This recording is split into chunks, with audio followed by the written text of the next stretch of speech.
Sous nos pieds s'étend un monde que nous croyons connaître, les roches, les strates, les cavernes, mais au-delà des cartes et des forages, persiste un silence qui interroge. Depuis des siècles, des mythes évoquent des royaumes enfouis, des peuples retirés dans les entrailles de la terre, invisibles à la surface, mais attentifs à nos pas. Et si la planète n'était pas seulement une sphère de pierre et de feu, mais aussi un sanctuaire de civilisations oubliées? Entre légendes anciennes, récits d'explorateurs et étranges coïncidences géologiques, une question s'impose, troublante et insistante. Et si, quelque part dans les profondeurs, une société entière vivait, à l'abri de notre regard? Dans le silence des abysses terrestres, l'écho de cette hypothèse continue de nous poursuivre. Depuis les temps les plus anciens, les hommes ont toujours perçu la Terre comme une demeure vivante, un corps colossal dont nous ne connaissons que la peau. Ces montagnes seraient ces eaux dressées vers le ciel, ces fleuves le sang qui s'écoule, et ces abîmes les poumons sombres où le souffle du monde s'éteint et renaît. Pourtant, au cœur de ces visions symboliques, il persiste un motif qui ne cesse de revenir, celui d'entrée cachée, de passage invisible menant vers un espace intérieur. Des portes, parfois décrites dans des récits sacrés ou populaires, ouvriraient-ils la voie vers un royaume enfoui, comme si la planète n'était pas seulement solide et inerte, mais traversée de cavités secrètes, de voies de communication que notre regard pressé n'aperçoit jamais. Dans les traditions chamaniques de Sibérie, certains initiés racontaient l'existence de gouffres où l'on descendait non pour mourir, mais pour renaître ailleurs. Des prêtres médecins, au terme de longues transes, affirmaient avoir vu des villes lumineuses de les sous-terres, habitées par des esprits qui n'étaient peut-être que des peuples retirés de la surface. En Amérique du Nord, les Hopis parlent de leur origine souterraine. Selon eux, leurs ancêtres vivaient dans le ventre de la terre, protégés des cataclysmes de la surface. Un guide spirituel, l'être araignée, les aurait menés à travers un tunnel jusqu'au monde actuel. Cette mémoire ne se réduit pas à un mythe. Elle traduit peut-être une intuition universelle. La surface n'est pas tout. De l'autre côté du globe, les textes hindous évoquent les lokas, des mondes superposés, certains visibles, d'autres dissimulés dans les profondeurs. Dans ces récits, le sous-sol n'est pas seulement un réservoir de ténèbres, mais un espace habité, parfois par des êtres sages, parfois par des entités hostiles. Ainsi, la Terre se déploie comme un palimpseste. Derrière les paysages que nous connaissons, se cacherait une autre carte, secrète, que seuls les initiés ou les égarés auraient pu entrevoir. Au fil de l'histoire, voyageurs et explorateurs ont rapporté de troublants témoignages. Marco Polo mentionnait des régions d'Asie centrale, où les habitants parlaient de galeries sans fin. En Écosse, les récits médiévaux font état de cavernes si vastes qu'on pouvait y voyager plusieurs jours sans voir la lumière du soleil. Des chroniques andines racontent que certains conquistadors, poursuivant des légendes d'or, disparurent dans des tunnels inexplorés, jamais revenus. Bien sûr, l'esprit rationnel y voit exagération ou métaphore, mais le motif persiste, obstiné, comme si la mémoire collective s'acharnait à garder vivante l'idée de ces portes invisibles. La géologie moderne, elle aussi, révèle des énigmes. Sous nos pieds, les karsts, ces réseaux souterrains sculptés par l'eau, s'étendent parfois sur des centaines de kilomètres. La grotte de Sondung, au Vietnam, abrite une jungle intérieure, avec son climat propre, isolé depuis des millénaires. Dans la pénombre de ces espaces, le monde semble se replier sur lui-même, donnant l'impression que la Terre garde encore des secrets intacts. Plus profond encore, à des kilomètres sous la croûte, des anomalies sismiques suggèrent l'existence de zones que nous comprenons mal, comme si certaines couches gardaient un mystère qui échappe au modèle. Dans les récits populaires, ces anomalies se transforment en hypothèses de portail. Le pôle Nord et le pôle Sud, longtemps inaccessibles, furent décrits au XIXe siècle comme les lieux probables de vastes ouvertures vers l'intérieur du globe. Certains journaux évoquèrent des explorateurs qui auraient aperçu des lumières étranges à l'horizon arctique, comme si le soleil se reflétait sur une mer intérieure. Bien qu'aucune preuve solide n'ait jamais été apportée, ces récits ont nourri l'imaginaire de générations entières. Le concept de la Terre creuse s'est installé à la frontière entre la science et la légende, oscillant entre hypothèses marginales et mythes persistants. La fascination pour ces portes invisibles vient peut-être de notre expérience la plus intime. Nous naissons tous d'un passage obscur, d'un tunnel charnel qui nous mène de l'ombre à la lumière. Reproduire ce chemin dans l'imaginaire cosmique, penser que la Terre possède elle aussi ses voies de de passage, c'est retrouver l'écho d'une mémoire archaïque. Chaque grotte devient alors un utérus de pierre, chaque gouffre une invitation à franchir un seuil. Les peuples anciens, plus attentifs aux correspondances symboliques que nous ne le sommes, savaient en voir dans ces ouvertures un rappel de ce lien essentiel. Mais ces portes, si elles existent, ne seront pas seulement symboliques. Certains témoignages modernes parlent de disparitions étranges dans des zones karstiques, de sons inexpliqués venant des profondeurs, d'animaux surgissant d'endroits où aucune issue connue n'existait. Les récits de mineurs sont particulièrement troublants. Certains jurent avoir entendu des voix lointaines, des coups sourds qui ne correspondaient encore pas au bruitement de la roche. Dans la mémoire ouvrière, ces échos ont nourri des légendes de peuples cachés, parfois bienveillants, parfois menaçants. La frontière entre hallucination et perception devient ici difficile à tracer. Ce qui frappe, c'est la permanence du thème. Dans presque toutes les civilisations, on trouve l'idée de passages souterrains menant à un autre monde. Pour les Grecs, c'était l'entrée des enfers par les grottes du Ténar. Pour les Mayas, les cénotes du Yucatan étaient des portails vers Xibalba, le monde des morts. En Chine, certaines montagnes étaient réputées abriter des cavernes sacrées où l'on pouvait rencontrer des maîtres immortels. Chaque culture semble avoir projeté dans la profondeur terrestre le mystère de l'inconnu, comme si les ténèbres intérieures étaient le miroir des nôtres. Il est possible que ces récits soient tournés du simple vertige de l'inexploré. L'obscurité des cavernes, la perte de repères, les bruits amplifiés par les parois, tout cela nourrit l'imagination. Pourtant, l'universalité de ces légendes invite à se demander s'il n'y a pas plus. Peut-être ces portes invisibles ne sont-elles pas seulement des entrées physiques, mais des points de passage entre différentes perceptions du monde. Certains chercheurs en anthropologie suggèrent proprement que les grottes ont été des lieux d'expérience visionnaires, où l'esprit humain, isolé dans la nuit, a su percevoir sur les profondeurs de notre planète que sur la surface de Mars. Dans cet espace d'ombre, les anciennes histoires retrouvent leur force. Si tant de cultures ont parlé de portes secrètes, peut-être est-ce parce que quelque chose dans l'expérience humaine touche à cette vérité cachée. Les portes invisibles de la Terre ne sont pas seulement un motif mythologique, elles sont aussi une interrogation permanente sur nos limites. Que reste-t-il sous nos pas que nous n'avons pas encore osé voir? Et si ces portes menaient vers plus qu'un vide? Si elles ouvraient sur un monde organisé, habité, peut-être plus ancien que nos civilisations connues? Cette question nous conduit naturellement vers une autre étape du voyage, la légende universelle des mondes souterrains, ces royaumes dissimulés qui hantent encore nos mémoires collectives. À travers le temps et les continents, les légendes parlent d'un espace invisible, situé sous nos pieds, où s'étendraient des royaumes souterrains.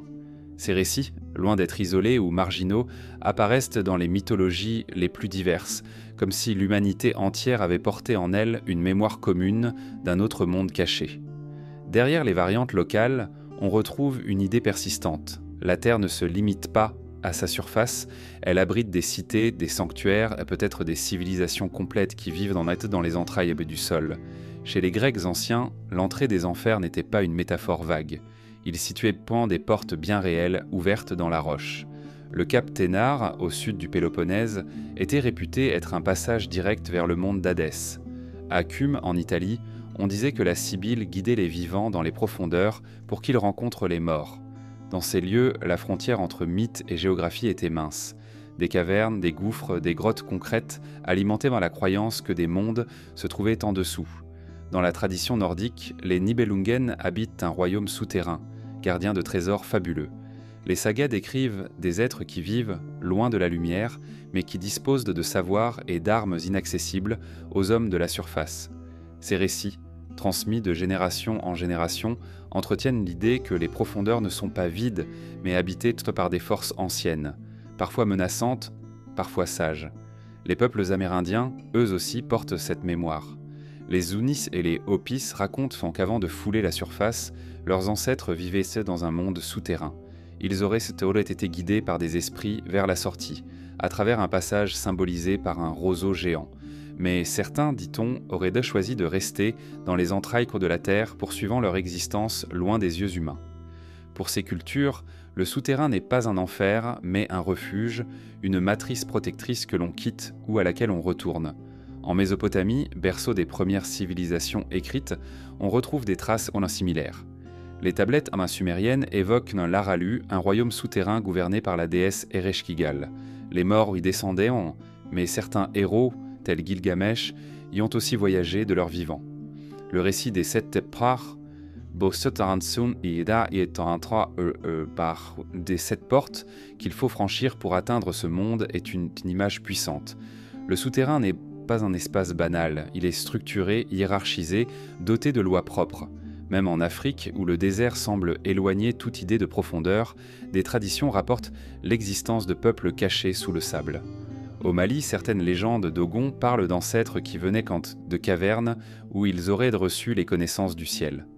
Pour ces communautés, les profondeurs n'étaient pas seulement géographiques mais aussi spirituelles, lieux de transmission et de transformation. En Asie, les récits prennent d'autres formes mais convergent vers la même idée. Dans les mythes tibétains, on évoque Shambhala, royaume caché que certains localisent dans des vallées secrètes, d'autres dans les entrailles de la terre. Dans le bouddhisme et l'hindouisme, les Nagwalas ou Nagas sont des êtres serpentins vivant dans d'immenses palais souterrains, parfois en lien avec des lacs et des rivières. Leurs demeures sont décrites comme brillantes, ornées de joyaux, à l'image d'un monde intérieur plus lumineux que la surface. L'Occident médiéval a lui aussi porté ces récits. Les chroniques européennes regorgent de mentions de tunnels mystérieux reliant des monastères, des châteaux, parfois même des pays entiers. Certaines histoires évoquent des peuples souterrains, qui apparaissaient soudains, volatiles, avant de disparaître dans la nuit. Les légendes des elfes et des fées trouvent peut-être leur origine dans cette croyance en un monde parallèle niché sous nos pieds. Des témoignages parlent de musiques étranges provenant des collines, comme si une société invisible se cachait à l'intérieur. Ce qui frappe cette différence et l'universalité de ces récits. En des Andes au Tibet, de la Grèce à la Sibérie, on retrouve l'idée d'un royaume souterrain, souvent doté d'une organisation, d'une hiérarchie, d'une cohérence interne. Ce n'est pas seulement une projection de la peur du noir ou de la mort, c'est aussi une construction imaginaire d'un autre ordre, d'une autre civilisation, comme si l'homme pressentait qu'il ne marchait pas seul sur sa planète. Des explorateurs modernes ont tenté de vérifier ces légendes. Au XIXe siècle, certains auteurs parlaient intenses de tunnels reliant les continents. Des voyageurs rapportaient pour l'existence de galeries si vastes qu'elles pouvaient abriter des armées entières. Si ces affirmations restent invérifiables, elles entretiennent une impression troublante. L'histoire humaine pourrait avoir des chapitres enfouis, non pas perdus dans les archives, mais littéralement sous la surface. Les sciences elles-mêmes, parfois, semblent frôler ces mythes. Les spéléologues découvrent régulièrement des cavités immenses, ignorées jusqu'alors. La grotte de Krubera, en Abkhazie, descend à plus de 2 km de profondeur comme une blessure béante dans la croûte terrestre. Les forages scientifiques, eux, peinent à dépasser certains seuils, comme si la Terre résistait à l'intrusion. Et l'imaginaire collectif, nourri de ces limites, continue d'y projeter l'idée de monde souterrain. Ces légendes ne sont pas simplement le fruit de la peur ou de l'ignorance, elles semblent traduire un rapport instinctif à la Terre.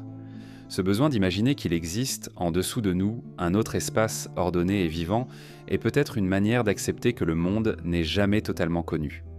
Les profondeurs deviennent le miroir de notre inconscient, un réservoir de symboles où s'expriment nos angoisses et nos espoirs. Mais derrière le symbole, une question demeure. Et si ces récits pontis n'étaient pas seulement métaphoriques?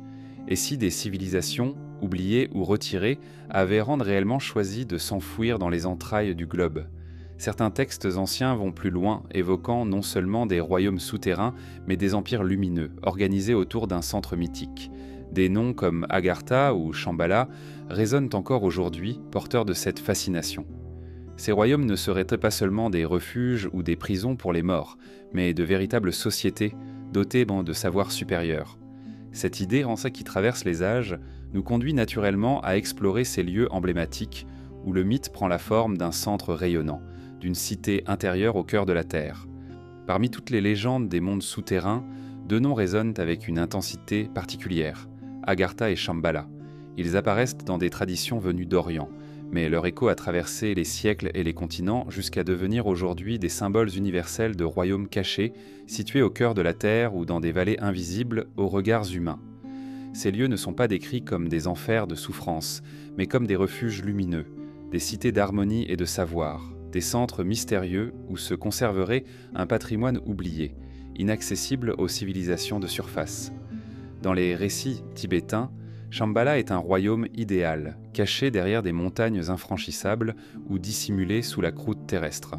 On dit qu'il ne peut être atteint par les moyens ordinaires. Seuls ceux qui possèdent une pureté d'esprit et un destin singulier peuvent en trouver le chemin. Là-bas, selon les textes bouddhistes, vit un peuple éclairé, gardien de connaissances spirituelles immenses. La tradition du Kala Chakra, un enseignement ésotérique, affirme que Shambhala jouera un rôle central dans l'avenir de l'humanité, surgissant lorsque notre monde sombrera dans la confusion. Ce royaume n'est pas une utopie vague, mais un pivot cosmique, un centre de lumière intérieure.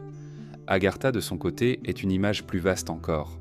Ce royaume souterrain aurait pour capitale la mystérieuse cité de Shonchu, parfois décrite comme baignée d'une lumière douce émanant d'un soleil intérieur.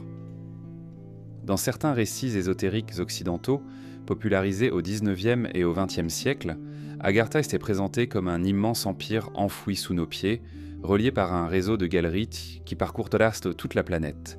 Ses habitants, souvent décrits comme des êtres plus avancés que nous, posséderaient-on des savoirs oubliés, énergie libre, médecine parfaite, compréhension intime des lois de la nature et du cosmos.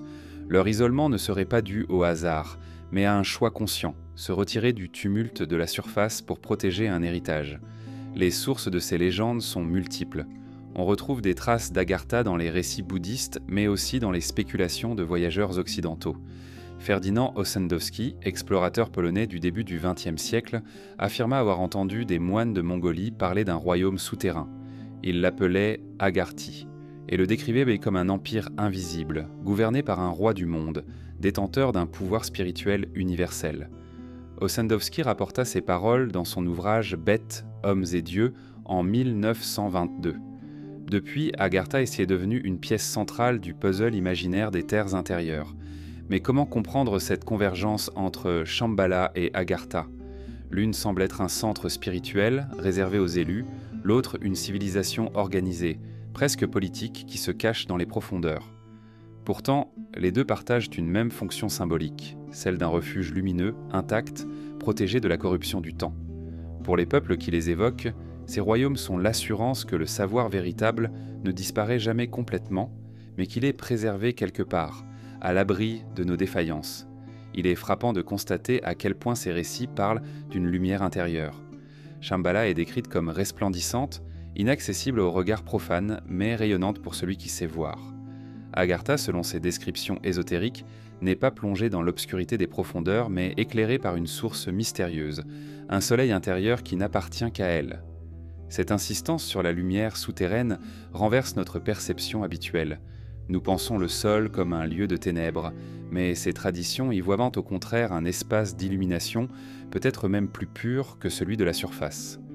Pour certains occultistes européens, au tournant du XIXe siècle, Agartha et Shambhala représentaient deux aspects complémentaires d'un même mystère. Et Shambhala, le centre spirituel, invisible, existait sur un plan plus subtil, accessible par l'initiation et la transformation intérieure.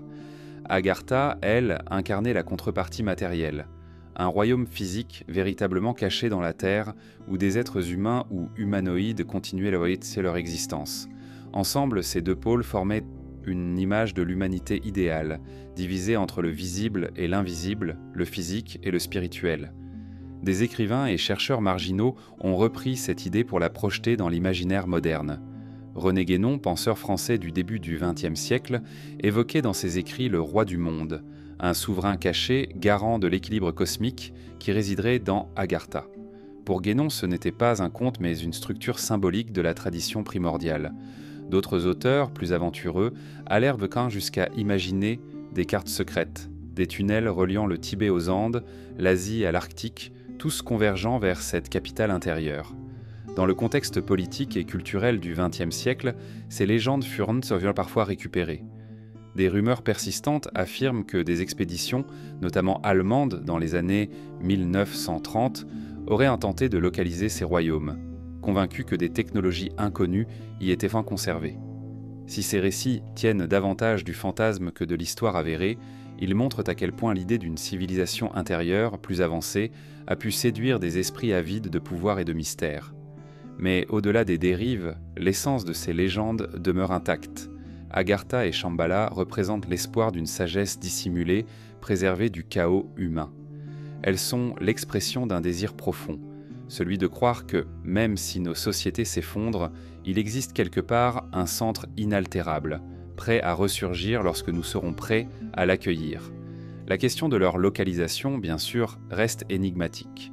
Certains disent que Shambhala se trouve dans une vallée inaccessible de l'Himalaya, peut-être dissimulée par des phénomènes atmosphériques ou des champs énergétiques. D'autres pensent qu'elle n'appartient pas à l'espace physique, mais à une dimension subtile que seuls certains états de conscience permettent de franchir. Agartha, en revanche, est souvent située sous terre, au Tibet, en Mongolie, en Antarctique, voire au centre exact de la planète. L'absence de preuves tangibles ne fait qu'entretenir l'énigme. Plus le mystère résiste, plus il fascine. Pour les chercheurs modernes en symbolisme, ces royaumes peuvent être compris comme des métaphores du voyage intérieur. Descendre vers Agartha, c'est plonger dans l'inconscient collectif, retrouver la mémoire archaïque de l'humanité. Chercher Shambhala, c'est aspirer à l'illumination, à l'harmonie intérieure. Les grottes, les tunnels, les vallées cachées deviennent ainsi des images de nos propres quêtes spirituelles, des chemins vers un centre secret qui habite chacun de nous. Pourtant, il serait réducteur de ne voir dans ces récits qu'un simple langage symbolique. Leur persistance, leur universalité, leur résonance à travers les âges laissent ouverte une autre possibilité, celle que quelque chose, réellement, existe dans ces profondeurs ou ces retraits invisibles. Que l'humanité ait, dans un passé lointain, coexisté avec des peuples retirés, porteurs d'un savoir différent, ou que certains, face au bouleversement de surface, aient choisi de se retirer pour préserver leur monde. Dans ce cas, Agartha et Shambhala ne seraient pas seulement des métaphores, mais les traces d'un souvenir effacé ou d'une réalité encore cachée. Qu'elles soient réelles ou symboliques, ces cités intérieures continuent de hanter notre imaginaire. Elles donnent corps à l'intuition que la Terre est plus qu'un espace physique. Elle est une matrice capable d'abriter des mondes dans ses replis. Elles rappellent aussi que la lumière peut surgir du plus profond des ténèbres, que ce que nous croyons enfoui est peut-être vivant, vibrant et prêt à ressurgir lorsque le moment viendra. Et si ces royaumes existent, comment y entrer ? Quel chemin mène vers ces portes invisibles ? Cette question qui parcourt tant de récits nous amène vers une autre énigme, celle des explorateurs disparus dans les profondeurs, happés par des passages qu'ils ne devaient pas franchir. L'histoire humaine est jalonnée d'explorateurs qui ont franchi des seuils interdits. Ils ont quitté la sécurité des terres connues pour se risquer dans des zones où l'ombre domine, là où le monde cesse de nous appartenir. Certains ont découvert de nouvelles routes, d'autres ont laissé leur nom sur des cartes, et quelques-uns ont disparu sans laisser de traces, avalés par les profondeurs. Ces disparitions, entourées d'un de silence, nourrissent depuis des siècles l'idée que sous la surface de la Terre se cache plus qu'un vide minéral, un espace habité, peut-être jalousement protégé. Dès l'Antiquité, des récits me rapportent la disparition d'hommes dans les entrailles du sol. Dans la Grèce ancienne, on parlait de héros s'aventurant dans des cavernes sans retour. Aristée, fils d'Apollon, aurait pénétré dans une grotte pour y chercher un savoir interdit et n'en serait jamais ressorti. Les chroniques médiévales européennes, elles, évoquent des pèlerins qui, en se rendant dans certaines grottes sacrées, furent tapés par l'obscurité et n'en reparurent jamais. Ces histoires n'ont pas toujours été consignées comme des légendes. Elles sont souvent relatées dans les registres religieux comme des faits mystérieux et inquiétants. Au XVIe siècle, les conquistadors, obsédés par l'or et les trésors cachés des Amériques, s'enfoncèrent dans des réseaux souterrains décrits par les peuples locaux. Nombre d'entre eux ne revinrent pas. Dans les Andes, on racontait qu'un groupe d'Espagnols poursuivant les rumeurs de richesses enfouies disparut dans le complexe de tunnels de Cusco. Les populations indigènes murmurèrent qu'ils avaient atteint un espace interdit, protégé par des esprits anciens, et qu'ils n'avaient pas été tués mais retenus pour toujours. Les ruines incas conservent encore aujourd'hui des passages murés, comme si les habitants eux-mêmes avaient voulu fermer l'accès à des galeries dont le souvenir restait dangereux. Au XIXe siècle, alors que la curiosité scientifique poussait les Européens à sonder chaque recoin de la planète, plusieurs explorateurs rapportèrent d'étranges rencontres. Dans les déserts de Mongolie, certains voyageurs affirmèrent avoir découvert des entrées monumentales, scellées de pierres cyclopéennes qui semblaient se conduire vers des cavités plus profondes. Le silence des moines, interrogés sur ces lieux, renforça l'aura de mystère. Ils évoquaient parfois des royaumes cachés, mais refusaient pensant de donner des détails. C'est dans ce contexte que Ferdinand Ossendowski rapporta les récits des moines parlant d'Agarthy, ce royaume invisible qui engloutissait les intrus pour les préserver d'un contact profane. Les archives polaires, elles aussi, regorgent d'histoires troublantes. Certains journaux d'expédition arctique relatent l'apparition d'horizons impossibles, des reflets lumineux, des mers chaudes, des terres verdoyantes au milieu des glaces. Quelques explorateurs, fascinés par ces mirages, s'y dirigèrent et disparurent dans les banquises. Leurs corps, leurs bateaux, leurs instruments ne furent jamais retrouvés. Ces absences inexpliquées ont nourri l'hypothèse d'entrée polaire vers l'intérieur du globe. Des légendes affirment que certains d'entre eux n'ont pas péri, mais qu'ils ont franchi, sans le savoir, le seuil d'un monde intérieur qui les aurait gardés pour lui. Les témoignages de mineurs, souvent moins connus, ne sont pas moins troublants. Dans plusieurs régions d'Europe au XIXe siècle, des ouvriers rapportèrent dans la disparition soudaine de compagnons de travail avalés par des galeries sans issue. Les recherches n'aboutirent jamais. Les survivants disaient avoir entendu des bruits des 5 minutes pas, des voix, parfois même des rires venant des profondeurs, juste avant que leurs camarades ne s'évanouissent dans l'obscurité. Dans la tradition populaire, ces disparitions furent attribuées aux peuples cachés, des habitants souterrains qui capturaient parfois les imprudents. Ces récits, consignés dans les chroniques locales, renforçaient la croyance qu'un autre monde existait, juste derrière les parois de roche. Plus récemment, au XXe siècle, des histoires persistantes entourent certaines expéditions scientifiques. Dans les années 1920, une équipe explorant les grottes du Nicaragua nota la disparition de 2 membres dans un réseau labyrinthique. Malgré des recherches intensives, aucune trace ne fut retrouvée. Les légendes locales, connues des guides, parlaient déjà de ces cavernes comme d'entrée vers un autre monde. La coïncidence frappa les esprits. Les disparus n'étaient pas les premiers et peut-être pas les derniers. Les zones désertiques d'Asie centrale, elles aussi, conservent des récits semblables. Des caravanes entières auraient été englouties en s'aventurant trop près de certaines montagnes creuses. On raconte que des voyageurs solitaires, retrouvés après plusieurs jours d'absence, revenaient parfois transformés, parlant une langue étrange ou refusant obstinément de décrire ce qu'ils avaient vu. Leur regard, selon les témoignages, portait la marque d'une terreur mêlée d'émerveillement, comme s'ils avaient aperçu une réalité qui défiait les cadres humains. La fascination pour ces disparitions tient en partie à leur impossibilité d'être élucidée. Dans un monde où tout semble mesurable, calculable, les absences pures laissent un vide que l'imaginaire comble. Elles deviennent la preuve indirecte de passages invisibles. Car si des hommes disparaissent, où vont-ils ? S'ils ne sont ni morts ni retrouvés, c'est que leur destin s'écrit ailleurs, dans un espace qui échappe à nos cartes. Cette idée insaisissable nourrit le sentiment qu'un autre ordre du monde nous frôle, sans se dévoiler. Certains chercheurs marginaux avancent l'idée que ces explorateurs ont pu atteindre accidentellement les royaumes décrits dans les légendes. Si Agartha ou Shambhala existent, elles ne s'ouvriraient pas à la volonté, mais par hasard ou par sélection. Seuls certains individus, guidés par une mystérieuse conjonction, franchiraient le seuil. Les disparitions seraient alors des intégrations, non des morts. Ceux qui disparaissent deviendraient habitants d'un autre monde, condamnés à ne plus revoir la surface, mais dotés d'un rôle nouveau, dans un ordre qui nous dépasse. Dans le domaine militaire, certaines rumeurs évoquent des expéditions secrètes au XXe siècle. On dit que des équipes envoyées en Antarctique auraient disparu sans explication, leurs rapports classés et inaccessibles. Si ces histoires restent invérifiables, elles révèlent l'inquiétude persistante. Même les puissances modernes semblent redouter l'existence de zones où le contrôle échappe. Les cartes, pourtant précises, comportent encore des blancs. Et ces blancs, dans l'imaginaire collectif, deviennent des portes. Ce qui traverse tous ces récits, c'est la constante du seuil. L'explorateur perdu n'est pas seulement celui qui s'égare dans des tunnels obscurs, mais celui qui franchit une limite invisible. Le gouffre devient alors un passage, la disparition une transformation. Les témoins parlent rarement de violence. Ils évoquent plutôt une attraction, comme si la Terre elle-même aspirait certains êtres. Ce motif, répété, alimente l'idée d'une sélection mystérieuse, d'un choix que nous ne comprenons pas.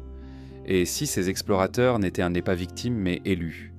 Si leur disparition traduisait une forme d'appel, une convocation par un monde intérieur qui ne se montre qu'à ceux qu'il choisit, cette hypothèse troublante aidait à les le Troll ouvre la voie à une autre dimension du mystère, celle des sociétés secrètes qui prétendent et parfois connaître ces portes invisibles et en garder jalousement le secret.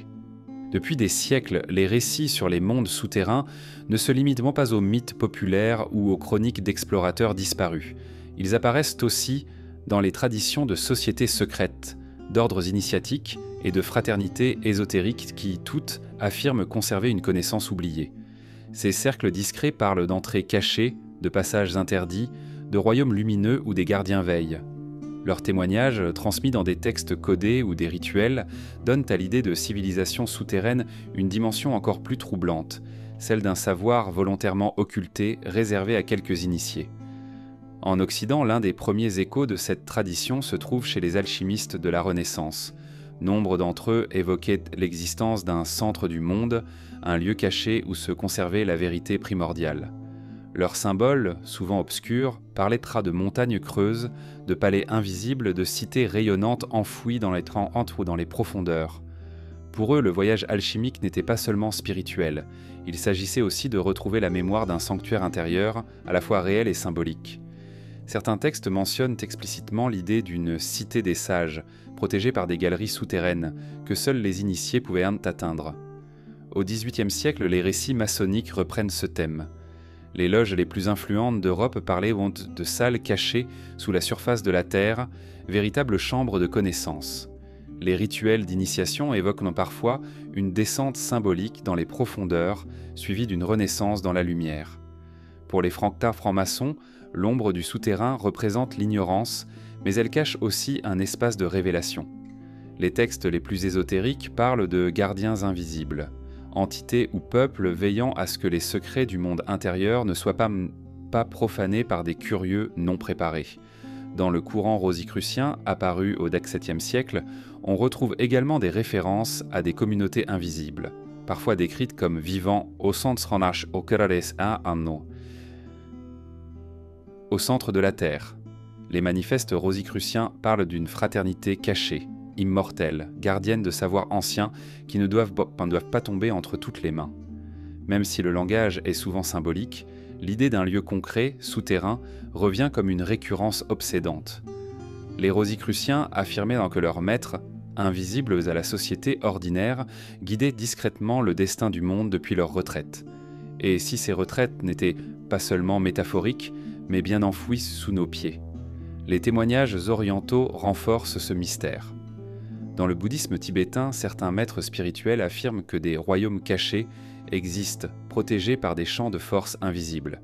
Ces lieux, appelés Terma ou Beiyul, ne se révèlent qu'aux initiés dignes de les découvrir.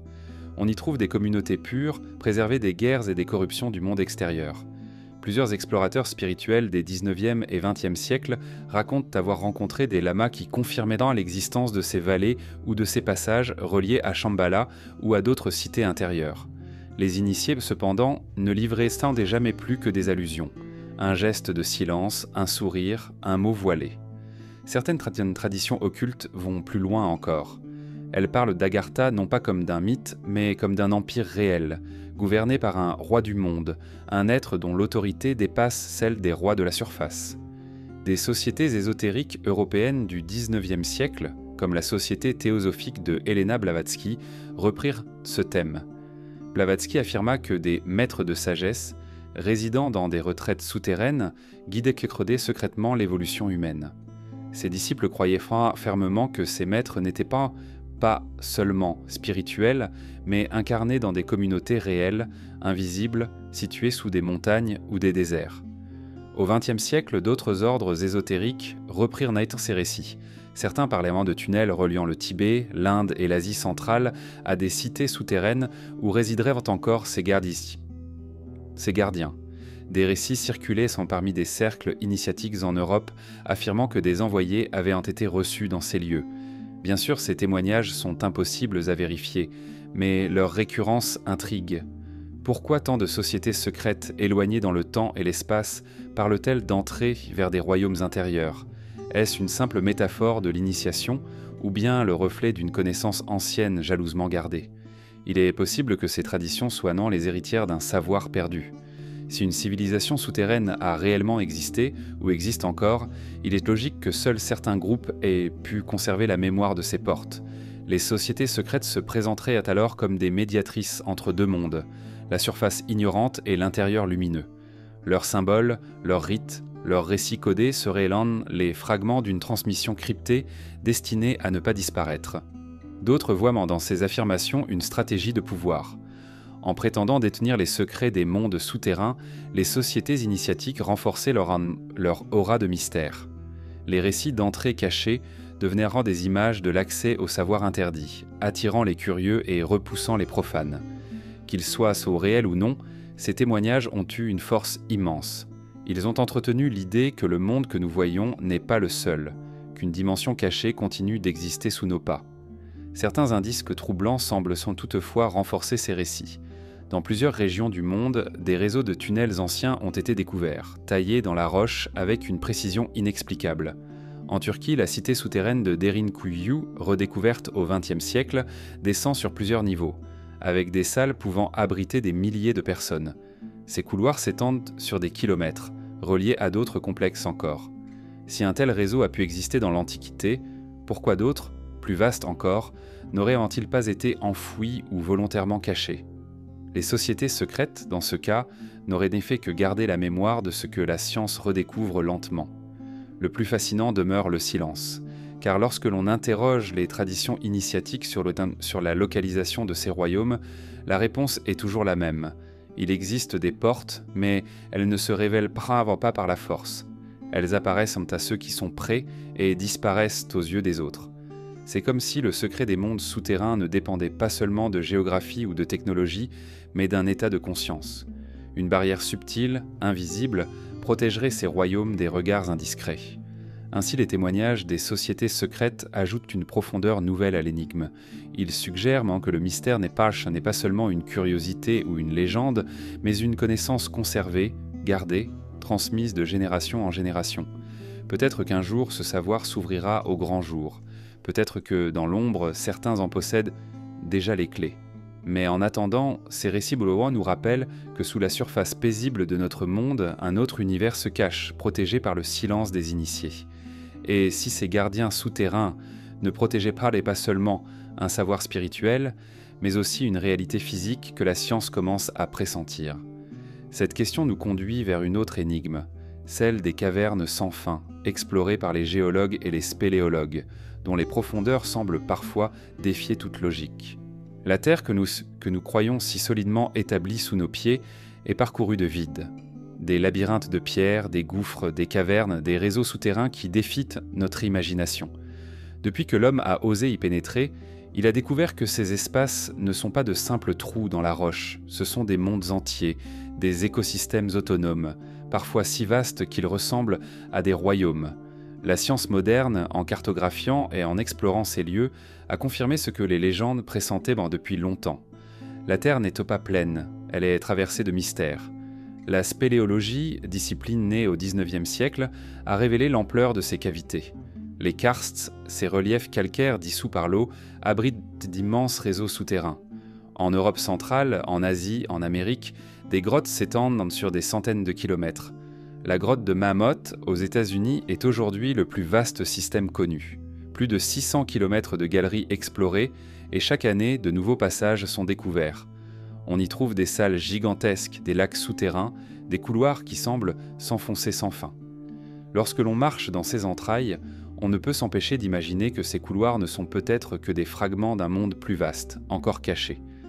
En Géorgie et en Abkhazie, la grotte de Krubera descend à plus de 2 km sous la surface, un abîme qui plonge dans la nuit absolue. Les spéléologues qui y sont descendus parlent de la sensation d'entrer dans un autre monde, où le temps se dilue, où la roche elle-même semble respirer. Plus profond encore, les forages scientifiques révèlent des anomalies. À certains endroits, des zones de la croûte semblent creuses ou du moins différentes de ce que l'on attendait. Ces observations alimentent donc depuis des décennies l'idée que nous ne connaissons qu'une infime partie de l'intérieur terrestre. Certains sites, redécouverts par hasard, rappellent que ces cavités ont pu abriter des populations humaines. En Turquie, les cités souterraines de Cappadoce, comme Derinkuyu et Kaymakli, s'étendent sur plusieurs niveaux. Elles possédaient, s'entendent, des systèmes d'aération, des puits, des habitations pouvant accueillir des milliers d'hommes, de femmes et d'enfants. Ces structures ne sont pas de simples refuges temporaires, elles semblent conçues donc pour une vie prolongée, voire permanente, dans les profondeurs. Qui a construit ces cités? À quelles menaces voulaient-elles échapper? Leur existence prouve que l'idée de vivre sous terre n'était pas une invention mythologique, mais une réalité historique. La science moderne s'intéresse aussi aux formes de vie qui habitent dans ces mondes obscurs. Dans les grottes profondes, loin de toute lumière, des organismes se sont adaptés. Insectes sans yeux, poissons translucides, bactéries mais qui se nourrissent non pas de soleil mais de minéraux. Ces écosystèmes autonomes démontrent que la vie peut prospérer même sans lumière extérieure. Pour certains biologistes, ces découvertes sont un modèle. Si la vie peut exister dans de telles conditions sur Terre, pourquoi pas dans les profondeurs d'autres planètes ou dans un hypothétique monde intérieur? Mais au-delà des faits mesurables, la science se heurte à des énigmes. Les grottes ne cessent de surprendre par leur ampleur et leurs structures étranges. Dans certaines, des dômes de pierre s'élèvent comme des cathédrales naturelles, rappelant des architectures humaines. Dans d'autres, des sons inexpliqués résonnent. Bourdonnements, échos qui ne correspondent pas aux pas ou aux voix des explorateurs. Les chercheurs parlent d'acoustique particulière, mais ceux qui les ont entendus décrivent plutôt l'impression d'une présence, comme si la roche elle-même murmurait. Les traditions locales, souvent, reliant ces cavernes à des mondes souterrains mythiques.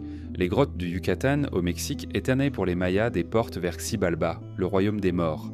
Les spéléologues modernes qui y descendent trouvent des offrandes anciennes, parfois déposées à des kilomètres de l'entrée. Comment ces peuples, sans lampes modernes, ont-ils pu pénétrer aussi loin? Leur motivation devait être immense, et elle suggère que ces cavernes avaient une valeur sacrée, un rôle de passage entre deux réalités. L'énigme s'étend au domaine géophysique. Les mesures du champ magnétique terrestre révèlent des anomalies dans certaines zones souterraines, comme si la structure interne de la planète comportait des irrégularités. Les chercheurs expliquent cela par des différences de densité, mais pour d'autres, cela pourrait indiquer des cavités encore inconnues, trop profondes pour être explorées directement. Le cœur de la Terre demeure une énigme. Nous n'avons jamais pénétré au-delà de quelques kilomètres, alors que le rayon terrestre atteint plus de 6,000. L'immense majorité de ce monde intérieur reste inaccessible, et donc ouvert à toutes les hypothèses. Certains scientifiques marginaux vont plus loin. Ils suggèrent souvent que ces cavités profondes pourraient abriter des espaces encore insoupçonnés, capables de maintenir une atmosphère et même une forme de vie complexe. Les partisans de l'hypothèse de la Terre creusent, bien que rejetés par la science dominante, citent ces découvertes comme des preuves indirectes. Si des cités souterraines humaines ont existé, si des écosystèmes peuvent prospérer dans l'obscurité, pourquoi pas des civilisations entières retirées depuis des millénaires? Le mystère se nourrit aussi des disparitions dans ces cavernes. Des spéléologues expérimentés, partis explorer des galeries nouvelles, n'ont jamais été retrouvés. Les explications officielles parlent d'éboulements, de noyades, d'accidents. Mais certains témoignages décrivent des phénomènes étranges, des explorateurs affirmant avoir vu des lueurs au fond des galeries ou entendu des voix alors qu'ils étaient seuls. Ces récits, même invérifiables, entretiennent l'idée que les cavernes ne sont pas de simples trous, mais des seuils vers autre chose. La fascination humaine pour ces abîmes repose peut-être sur un instinct archaïque. Nos ancêtres, il y a des dizaines de milliers d'années, ont décoré les grottes de peinture.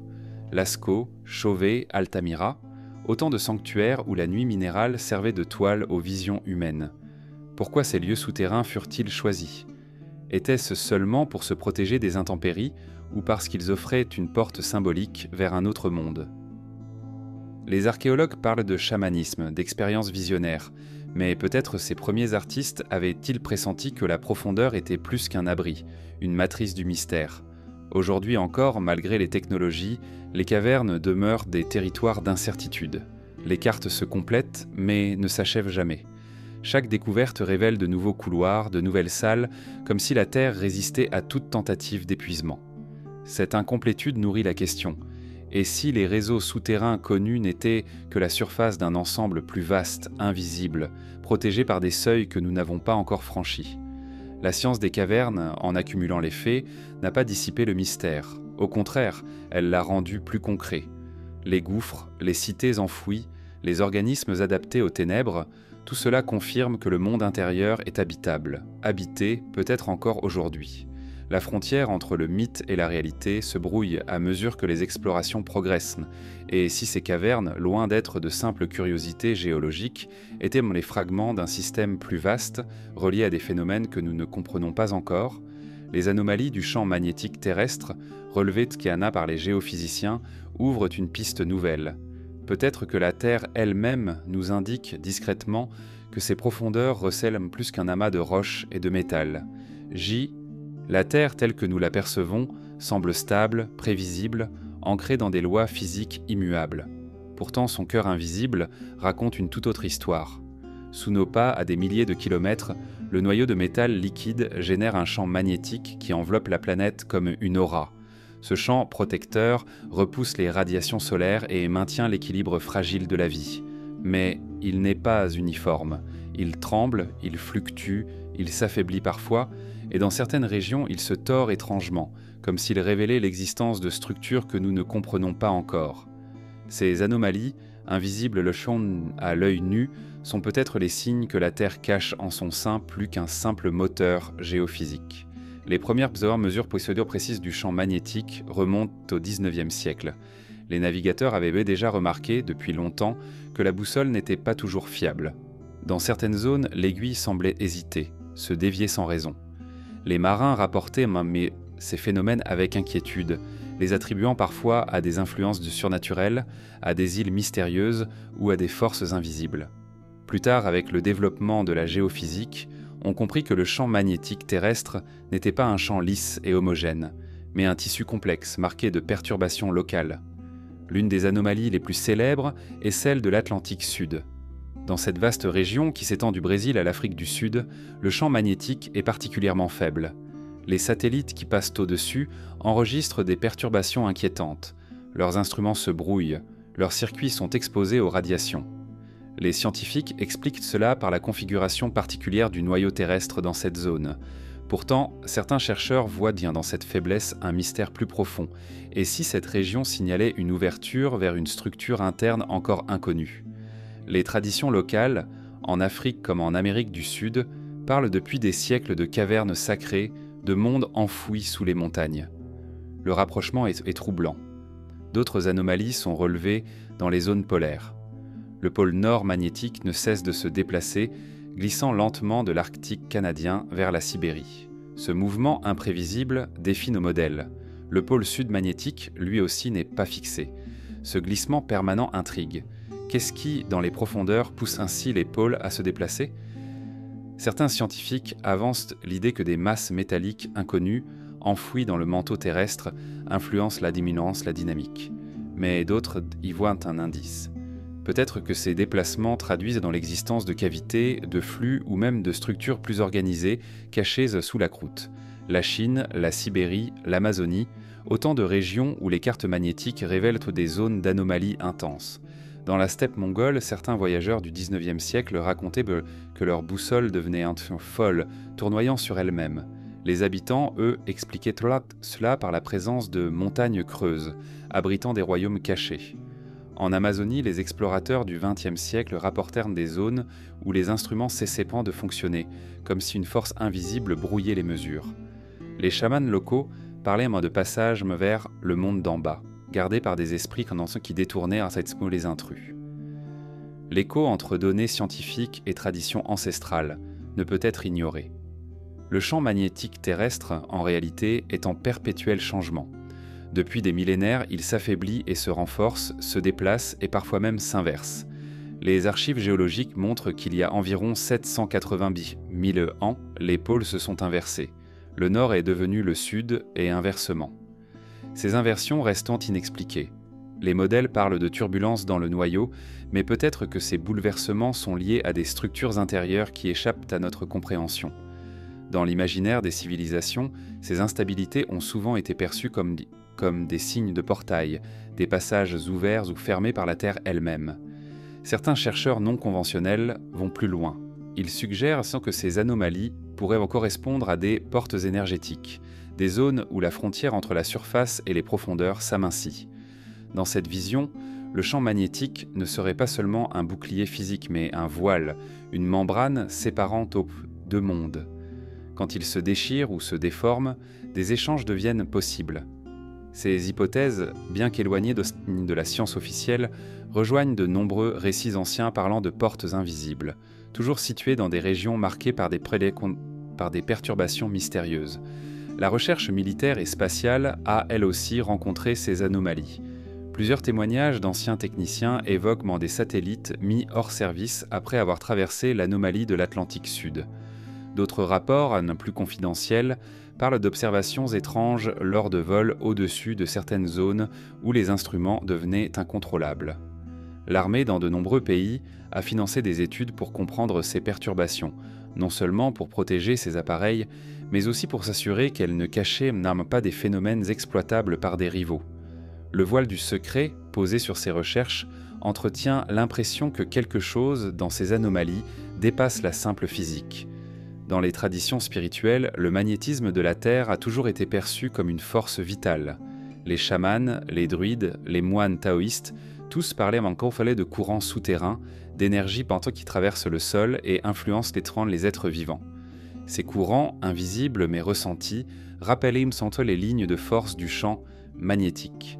Peut-être que ce que la science mesure aujourd'hui n'est que la manifestation d'une réalité pressentie depuis toujours. La Terre respire, vibre, et dans ces respirations naissent des zones d'ombre et de lumière, des passages qu'il nous reste à comprendre. Pour les partisans des civilisations souterraines, ces anomalies seraient des indices précieux. Elles marqueraient les lieux où l'intérieur de la Terre interfère avec la surface. Là où les boussoles s'affolent, où les satellites échouent, il pourrait exister des ouvertures, des passages, peut-être même des champs de protection érigés par des peuples cachés. L'idée peut sembler audacieuse, mais elle rejoint le cœur du mythe. Si des royaumes intérieurs existent, ils doivent être protégés. Quoi de plus efficace qu'un brouillage naturel ou artificiel du champ magnétique pour masquer leur présence ? Ces anomalies ne sont pas seulement des curiosités scientifiques, elles sont des énigmes qui mettent en doute notre connaissance de la planète. Elles rappellent que nous n'avons exploré que la surface et que l'essentiel reste enfoui. À chaque perturbation mesurée, à chaque zone de silence magnétique, une question revient. Que cache la Terre dans ses replis invisibles ? Et si ces anomalies, loin d'être des défauts du champ terrestre, étaient les traces d'une organisation intérieure, d'une civilisation qui sait utiliser les forces naturelles pour demeurer invisible ? Cette hypothèse nous conduit naturellement vers un autre terrain, celui des mythes comparés, où les civilisations du monde entier, sans se connaître, ont décrit des peuples souterrains, lumineux ou terrifiants, qui rappellent étrangement nos intuitions modernes. Depuis l'aube de l'humanité, chaque peuple a façonné ses récits pour comprendre l'origine et la structure du monde. Ces récits, transmis comme des héritages sacrés, révèlent une constante surprenante. Presque partout, il existe la conviction qu'un autre peuple, un autre ordre de vie, réside sous nos pieds.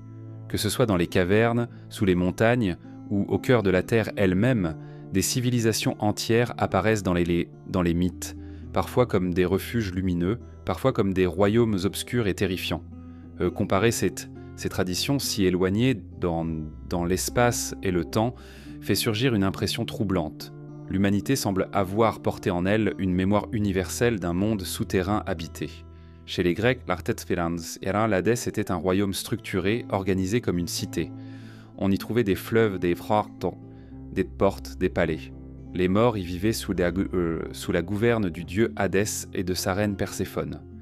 Mais au-delà de la simple dimension funéraire, certains récits parlent d'êtres qui n'étaient pas des morts, mais des entités propres à ce monde souterrain, des juges, des gardiens, des créatures qui exerçaient leur autorité sur les âmes. Ce n'était pas un chaos, mais une société autre, avec ses lois et ses hiérarchies. Les Grecs n'étaient pas seuls à concevoir le sous-sol comme un univers organisé. Les Mayas, de leur côté, nommaient Xibalba le royaume des profondeurs. Ce monde souterrain était décrit comme dirigé par des seigneurs puissants, maîtres des épreuves et des pièges. Les textes du Popol Vuh détaillent les aventures des héros jumeaux Hunahpu et Ixbalanque, contraints de descendre dans ses entrailles pour affronter des entités qui n'étaient ni humaines ni divines, mais les habitants de Xibalba. Ce récit témoigne d'une conception précise. Le monde d'en bas n'est pas seulement le séjour des morts, il est un lieu de pouvoir, d'épreuve et de souveraineté parallèle.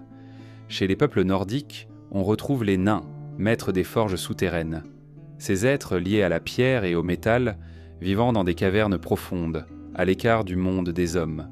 Ils détenaient rang des savoirs secrets, forgeaient des armes magiques, et leur existence était reconnue comme une réalité par les sagas. Ce peuple souterrain, bien qu'imaginaire à nos yeux, avait une fonction très concrète dans la cosmogonie nordique. Il représentait une civilisation entière, retirée mais puissante, dont les actions influençaient de soin la surface. En Inde, les traditions hindoues évoquent les Nagas, êtres serpentins vivant dans des palais souterrains, les Nagalokas. Ces royaumes ne sont pas décrits comme des enfers, mais comme des cités fastueuses, riches de trésors et de savoirs. Les Nagas, parfois hostiles, parfois bienveillants, interagissaient avec les humains et les dieux. Leur demeure souterraine, protégée par des rivières et des lacs, symbolise une société entière cachée dans les profondeurs, avec sa culture, ses lois, ses souverains. Ici encore, le thème du royaume intérieur réapparaît, avec des caractéristiques propres, mais une structure sociale étonnamment familière. Les traditions tibétaines, elles, décrivent des Shambhala comme un royaume caché, parfois souterrain, où vit une société parfaite. Ce n'est pas seulement un refuge spirituel, mais un lieu géographique précis dans certains récits, gouverné par un roi qui détient un savoir ultime. Les habitants y vivent en paix, protégés des bouleversements extérieurs. Shambhala n'est pas le seul exemple. D'autres vallées cachées, appelées Beyuls, sont censées abriter des communautés pures, invisibles au regard des profanes. Pour les moines tibétains, ces royaumes ne sont pas des fictions, mais des réalités accessibles dans certaines conditions. Les légendes africaines offrent elles aussi des échos troublants. Au Kenya, certains peuples racontent l'existence de cités enfouies dans les montagnes habitées par des ancêtres qui ne sont jamais revenus à la surface. Chez les Dogons du Mali, dont les traditions cosmiques ont intrigué les anthropologues, on retrouve des références à des cavernes sacrées, demeures de guides invisibles. Dans ces récits, les mondes souterrains ne sont pas seulement liés à la mort, mais aussi à la connaissance, à la transmission des secrets, comme si les profondeurs servaient de coffre-fort à une sagesse précieuse. En Europe, les légendes des fées et des elfes recoupent souvent l'idée de mondes intérieurs. Ces êtres apparaissent au crépuscule, surgissent de des collines ou des tumulus, puis disparaissent à nouveau sous terre. Ils sont décrits comme organisés en cour royale, avec leurs rois, leurs reines, leurs danses et leurs lois. Pour les paysans d'Irlande ou d'Écosse, ces peuples n'étaient pas de simples symboles. Ils représentaient de véritables sociétés parallèles, invisibles mais réelles, coexistant avec le monde humain sans jamais s'y mélanger pleinement. Les Inuits du Grand Nord parlent aussi d'habitants des profondeurs, vivant sous la glace ou sous la mer, dans des palais cristallins. Leurs récits mentionnent des cités d'eau gelée, peuplées d'êtres mystérieux qui influencent les marées et le climat. Pour ces peuples qui vivaient en contact constant avec les forces extrêmes de la nature, il n'était pas absurde d'imaginer qu'au-dessous de la glace existait une autre vie, organisée et souveraine. Comparer toutes ces traditions révèle une structure commune, l'idée que le sous-sol est habité et que ses habitants forment des civilisations. Elles ne sont pas des ombres incohérentes, mais des sociétés complètes, dotées de rois, de reines, de hiérarchies, de savoirs. Parfois elles apparaissent comme hostiles, parfois comme protectrices, mais toujours elles conservent une part de secret. L'humanité, sans se consulter, a décrit partout le même schéma. Des peuples cachés, retirés dans l'invisible, vivant sous une cloche protectrice. Ce qui frappe aussi, c'est la permanence de la lumière dans ces récits. Qu'il s'agisse des palais des Nagas, des forges des nains ou des cités de Xibalba, la lumière est toujours présente, mais une lumière étrange qui n'a pas la source du soleil. Une lumière intérieure provenant de joyaux, de feux souterrains, d'un soleil invisible. Cette lumière des profondeurs rappelle étrangement les descriptions modernes d'Agartha et de Shambhala, royaumes illuminés par un soleil intérieur. L'image traverse les âges. Le monde souterrain n'est pas plongé dans la nuit, mais dans une clarté différente, secrète. Pourquoi cette constance à travers les cultures ? Certains anthropologues y voient le fruit d'un archétype universel. L'homme, confronté à l'inconnu, projette dans les entrailles empreintes de la Terre un double de sa société. D'autres y perçoivent une mémoire commune, peut-être issue de temps immémoriaux où des peuples ont réellement vécu sous terre, laissant une empreinte durable dans l'imaginaire collectif. La convergence des récits, en tout cas, ne peut être ignorée. Elle pose la question, Et si ces civilisations sous cloche, décrites dans des langues différentes, n'étaient pas que des mythes, mais le reflet d'une même réalité, observée et transmise sous des formes variées? Aujourd'hui, en confrontant ces mythes aux découvertes archéologiques et spéléologiques, on peut se demander si les légendes ne sont pas des souvenirs transfigurés. Les cités souterraines de Cappadoce, les réseaux karstiques infinis, les peintures rupestres des grottes européennes. Tout cela témoigne de la présence humaine dans les profondeurs depuis la nuit des temps. Les mythes pourraient n'être que la mémoire amplifiée de cette expérience, mais ils pourraient aussi être la trace d'une rencontre avec autre chose, un peuple retiré qui aurait choisi de demeurer hors de notre histoire. Et si ces récits n'étaient pas seulement des inventions, mais les échos d'un savoir ancien, transmis sous forme de mythes pour ne pas être perdus? Si les civilisations souterraines n'étaient pas seulement imaginées, mais réelles, dissimulées par le voile des légendes?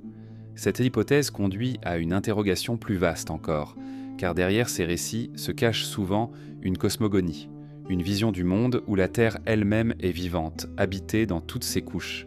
C'est vers ces cosmogonies anciennes que nous devons maintenant nous tourner pour comprendre comment les peuples ont pensé la structure invisible du monde et pourquoi ils ont placé dans ses profondeurs des royaumes habités. Avant l'apparition des sciences modernes, chaque peuple du monde possédait sa propre cosmogonie, un récit des origines qui expliquait non seulement comment la terre et le ciel avaient pris forme, mais aussi quelle place l'homme occupait dans cet ensemble. Ces récits ont été transmis par la parole et inscrits dans des rites ne se limitaient pas à une simple mythologie. Ils servaient donc de cartes invisibles, permettant aux communautés de comprendre la structure du cosmos et d'y inscrire leur existence.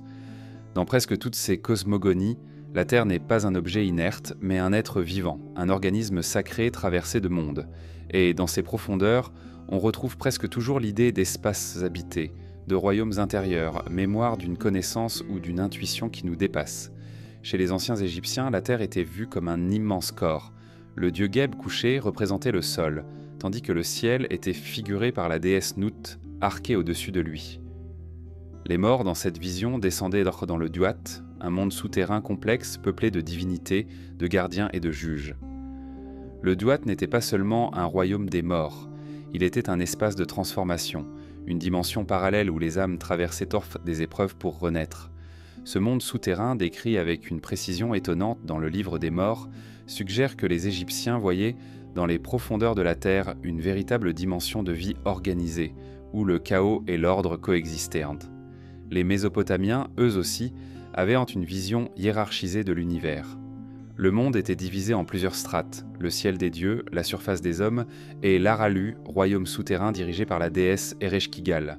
Là encore, ce n'était pas un simple enfer de souffrance, mais une société parallèle, dotée de règles, de portes, de gardiens.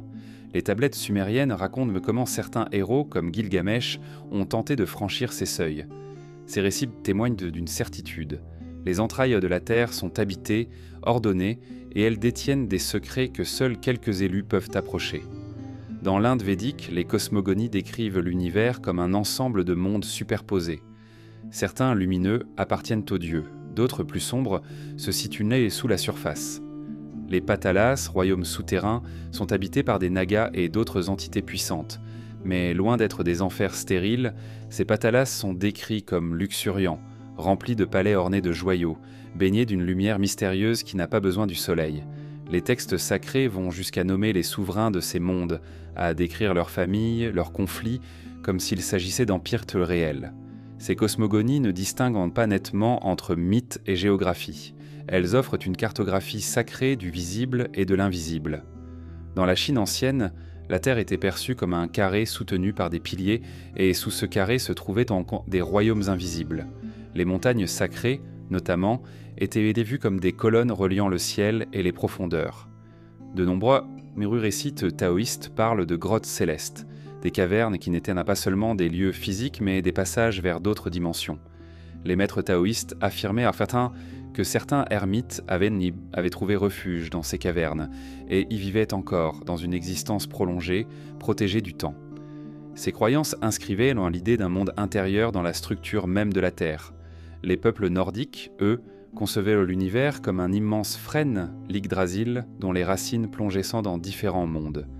Parmi eux, Niflheim et Svartalfheim sont des royaumes souterrains. Les nains et les elfes noirs y vivirent, forgeant des trésors pour les dieux et les hommes. Ce n'était pas un enfer, mais une société souterraine dotée de ses propres lois. Là encore, la cosmogonie reliait la surface à des civilisations enfouies, donnant au sous-sol une importance équivalente à celle du ciel.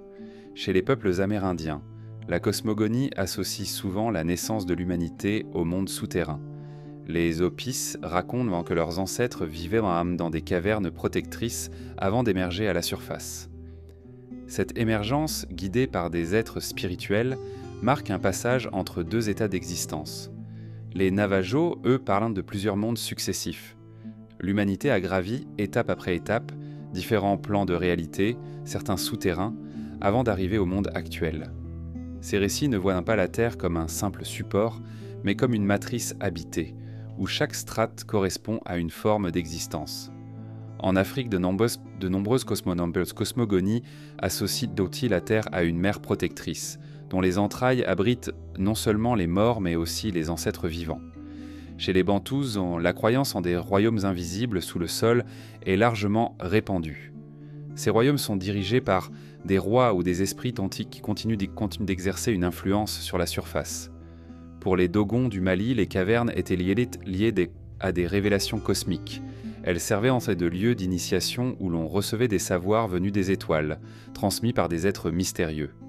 Ainsi, le souterrain devenait le lieu d'un savoir originel, antérieur à la surface. Toutes ces cosmogonies, bien que diverses, partagent une idée fondamentale. La Terre est stratifiée et ses profondeurs ne sont pas vides. Elles abritent pour des royaumes, des peuples, des sociétés. Qu'il s'agisse de lieux de transformation, de demeures des ancêtres ou de civilisations entières, ces récits affirment avec constance que l'homme n'est pas seul à fouler la planète. Sous lui, dans l'obscurité, d'autres existent, différents mais liés à son destin. Ce qui frappe dans ces cosmogonies, c'est leur précision. Elles ne se contentent pas de suggérer l'existence de mondes souterrains. Elles les décrivent, en donnent les règles, les habitants, les structures.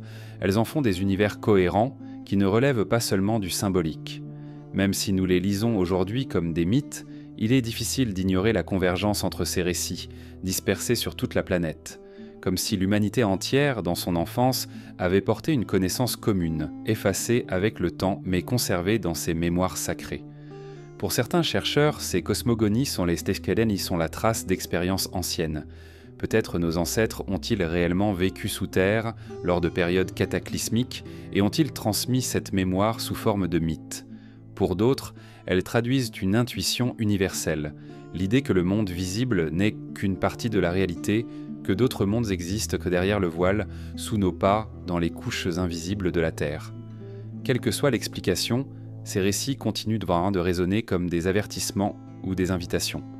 Et si ces anciennes cosmogonies n'étaient pas seulement des visions du passé, mais des cartes pour comprendre le présent.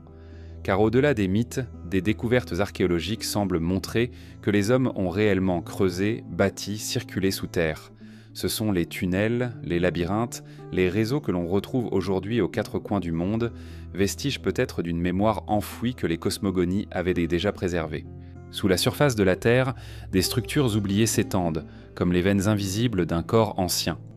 Des tunnels, des galeries, des labyrinthes taillés dans la roche se retrouvent sur tous les continents, parfois si vastes qu'ils semblent avoir été conçus non pas pour des abris temporaires, mais pour une véritable circulation, comme si d'anciennes civilisations avaient choisi de bâtir un monde parallèle sous nos pieds. Ces réseaux, dont certains sont connus depuis des siècles et d'autres redécouverts récemment, nourrissent la question troublante. Pourquoi l'humanité a-t-elle creusé, parfois à une échelle gigantesque, des chemins qui semblent fuir la lumière du jour ? En Turquie, la Cappadoce offre l'exemple le plus spectaculaire.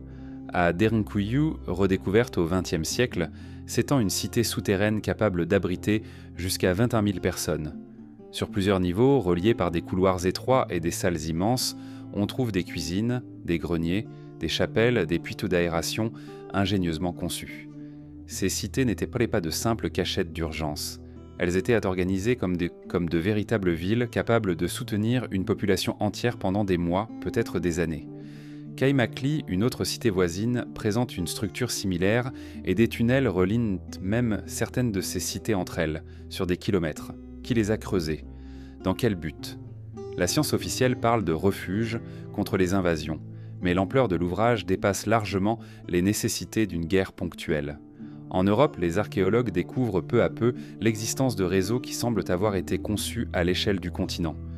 En Bavière, en Autriche, en Écosse, on retrouve des galeries étroites, surnommées Erdstelle, creusées dans la roche datant du Moyen-Âge ou peut-être bien avant. Ces tunnels, trop petits pour être habités, parcourent dans des dizaines de kilomètres. Ils ne semblent pas avoir eu de fonction militaire ou agricole.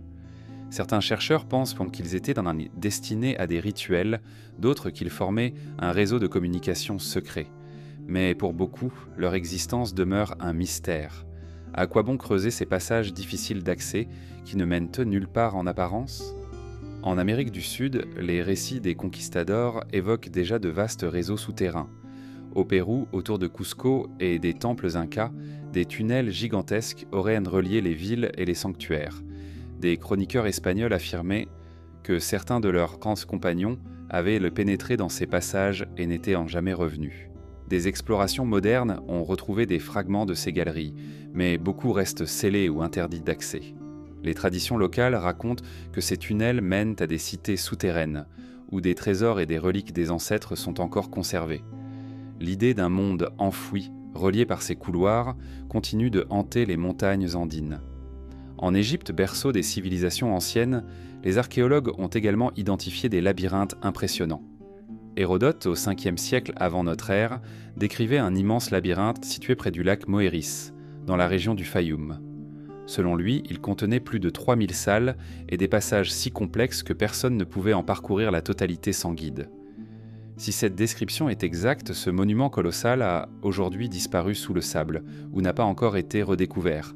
Mais l'évocation de ce labyrinthe, associé aux pyramides et aux temples, nourrit l'idée que les Égyptiens détenaient un savoir caché, lié à la profondeur de la terre autant qu'à l'élévation vers le ciel. En Asie, les traditions parlent également de labyrinthes souterrains. En Inde, des récits anciens évoquent des passages secrets, reliant des temples et des palais. Certains de ces tunnels ont été mis au jour, confirmant que les souverains possédaient de véritables routes invisibles, permettant de circuler à l'abri des regards. Dans l'Himalaya, des explorateurs rapportèrent au XXe siècle avoir découvert des entrées monumentales menant à des galeries sans fin, scellées par des portes cyclopéennes. Ces structures, si elles existent encore, pourraient être liées aux mythes d'Agartha et de Shambhala, royaumes intérieurs dissimulés derrière des labyrinthes imprenables. Même en Océanie, les légendes des peuples de l'île de Pâques parlent de tunnels reliant les statues colossales au village. Les archéologues ont confirmé l'existence de certaines galeries servant de refuge et de lieux de culte. Mais les récits indigènes évoquent des passages bien plus profonds, où les ancêtres auraient trouvé refuge lors de cataclysmes. Cette récurrence jusque dans les îles les plus isolées du Pacifique, renforce l'idée d'une mémoire universelle d'un monde souterrain organisé. Les labyrinthes ne sont pas seulement des constructions physiques, ils sont aussi des symboles puissants. Dans la mythologie grecque, le labyrinthe de Dédale, construit pour enfermer le Minotaure, représente l'énigme du monde intérieur. Ce n'est pas seulement une prison, mais une épreuve initiatique. Celui qui y pénètre doit trouver la sortie, guidé par le fil d'Ariane. Cette image traverse les âges. Le labyrinthe est toujours associé au mystère, au passage entre deux états, à l'idée que la vérité se trouve au cœur des méandres. La question qui surgit face à ces tunnels et labyrinthes mondiaux est simple. Pourquoi tant d'efforts pour creuser la Terre, partout et à toutes les époques ? L'explication pratique, refuge, route secrète, lieu de stockage, ne suffit pas. L'ampleur des ouvrages, leur répétition universelle, leur complexité technique suggèrent une autre fonction. Peut-être servaient-ils à relier des cités souterraines aujourd'hui disparues. Peut-être étaient-ils les vestiges d'une organisation plus vaste, qui voyait dans le monde intérieur un espace aussi vital que la surface. Les anomalies géologiques viennent renforcer le mystère. Certains tunnels semblent creusés avec une précision que les outils anciens ne permettent pas d'expliquer. D'autres suivent des lignes géométriques étonnantes, comme s'ils obéissaient à un plan global. Les plus sceptiques parlent d'exagération, de surinterprétation. Mais les découvertes réelles, comme Derinkuyu ou les Erdstelle, prouvent que ces réseaux existent et qu'ils dépassent parfois notre compréhension. La fascination pour ces labyrinthes réside aussi dans leur inachèvement apparent. Beaucoup de galeries s'arrêtent brusquement, comme si elles avaient été abandonnées en cours de route. D'autres semblent se prolonger, mais sont obstruées, scellées volontairement. Pourquoi fermer ces passages? Que voulait-on protéger ou dissimuler? Les légendes locales, presque toujours, parlent d'entrer vers d'autres mondes, fermés par les ancêtres pour empêcher les intrus de pénétrer. Cette cohérence entre les traditions et les observations archéologiques entretient le sentiment qu'une part du mystère reste volontairement cachée. Aujourd'hui, ces tunnels et labyrinthes sont étudiés par les archéologues, mais beaucoup demeurent inaccessibles, interdits pour des raisons de sécurité ou dissimulés sous des zones urbaines. Leurs secrets dorment encore sous nos pieds, éveillant l'imagination et nourrissant les spéculations. L'idée d'un réseau mondial, reliant les continents par des galeries invisibles, reste audacieuse, mais elle correspond à une intuition partagée depuis longtemps. La Terre est creuse de passage, comme un organisme respirant par ses veines de pierre. Et si ces tunnels n'étaient pas seulement des constructions humaines, mais des portes vers des mondes plus profonds, gardés ou fermés volontairement? Cette question nous mène vers un autre domaine, plus inquiétant encore, celui des intrusions modernes, des expéditions militaires ou scientifiques classées secrètes qui semblent avoir frôlé ou pénétré ces mystères pour ensuite les recouvrir d'un silence pesant. Lorsque les mythes persistent, la science officielle les écarte souvent comme des fables, mais l'armée et les services secrets les considèrent différemment. Dans le silence des archives classées, certaines légendes cessent d'être de simples histoires pour devenir des hypothèses stratégiques. Car si un monde souterrain existait, s'il abritait des ressources inconnues, des technologies oubliées ou même des civilisations vivantes, il représenterait un enjeu considérable. Depuis plus d'un siècle, de nombreux récits évoquent des intrusions militaires dans les zones polaires, les déserts, les montagnes ou les cavernes profondes, toujours suivies d'un silence lourd, comme si les découvertes dépassaient ce que l'on pouvait dire publiquement. Au début du XXe siècle, l'Antarctique est devenu un terrain de fascination. Officiellement, les expéditions visaient la cartographie et la recherche scientifique. Pourtant, des rumeurs persistantes évoquent d'autres motifs. L'opération High Jump, menée en 1946 à 1947 par la marine américaine sous le commandement de l'amiral Richard Byrd, en est l'exemple le plus troublant. Officiellement, il s'agissait d'un exercice militaire destiné à tester les conditions polaires. Mais les effectifs déployés, 13 navires, 33 avions, près de 5000 hommes, dépassaient largement les besoins d'une simple mission scientifique. Les archives publiques restent vagues et certaines pages des journaux de Byrd demeurent absentes. Des témoignages indirects affirment qu'il aurait mentionné un nouveau monde au-delà du pôle, une terre fertile, libre de glace, observée lors d'un vol. Était-ce une illusion, une erreur de navigation, ou bien la découverte d'un passage vers un espace inconnu? Au cours des années 1930, l'Allemagne nazie avait elle aussi montré un intérêt singulier pour les légendes souterraines. Des sociétés occultes liées au régime, comme le Ahnenerbe, cherchaient à localiser les entrées d'Agartha et de Shambhala. Des expéditions furent envoyées au Tibet, en Himalaya et même vers l'Antarctique. Les archives de ces voyages, partiellement détruites, entretiennent l'idée qu'ils ne cherchaient pas seulement des artefacts culturels, mais des traces concrètes d'un monde intérieur. Des rumeurs, impossibles à vérifier, évoquent même la construction de bases souterraines en Antarctique, près de la terre de la Reine Maude. Si ces histoires relèvent du mythe, elles montrent néanmoins à quel point le pouvoir militaire s'est intéressé à l'hypothèse d'un monde caché. Les États-Unis, l'Union soviétique, puis la Russie ont poursuivi discrètement leurs recherches. Dans les années 1960, des programmes de forage profond furent lancés, comme le projet de Kola en Russie. Officiellement, il s'agissait d'étudier la croûte terrestre. Mais les témoignages entourant ce forage sont teintés d'ombre. Lorsque le puits atteignit plus de 12 km de profondeur, les équipes déclarèrent avoir entendu des bruits étranges, assimilés par certains à des cris ou des voix. Ces récits furent rapidement démentis, qualifiés de légendes urbaines. Pourtant, l'expérience fut brusquement arrêtée, laissant planer un doute. Avait-on rencontré une limite imprévue? Les documents classés ne permettent pas de répondre, mais l'arrêt brutal suggère que quelque chose là-dessous a échappé au contrôle. Les intrusions militaires ne se sont pas limitées au pôle ou au forage. Dans plusieurs pays, des zones montagneuses ont été interdites au public, déclarées territoires militaires mais sans explication claire. En Himalaya, certaines vallées réputées abriter des entrées vers Shambhala sont strictement surveillées. Des voyageurs racontent avoir été refoulés, parfois menacés, lorsqu'ils s'approchaient en soi de ces deux zones. De même, en Amérique du Sud, certaines cavernes andines sont gardées par des militaires, officiellement pour des raisons de sécurité. Pourtant, les communautés locales affirment que ces lieux étaient depuis longtemps considérés comme sacrés, des passages vers les mondes d'en bas. Les services de renseignement y s'intéressent aussi aux anomalies magnétiques. L'anomalie de l'Atlantique Sud, qui perturbe les satellites, est l'objet d'études intensives. Certaines hypothèses suggèrent qu'il pourrait exister des cavités massives ou des structures inconnues sous cette région.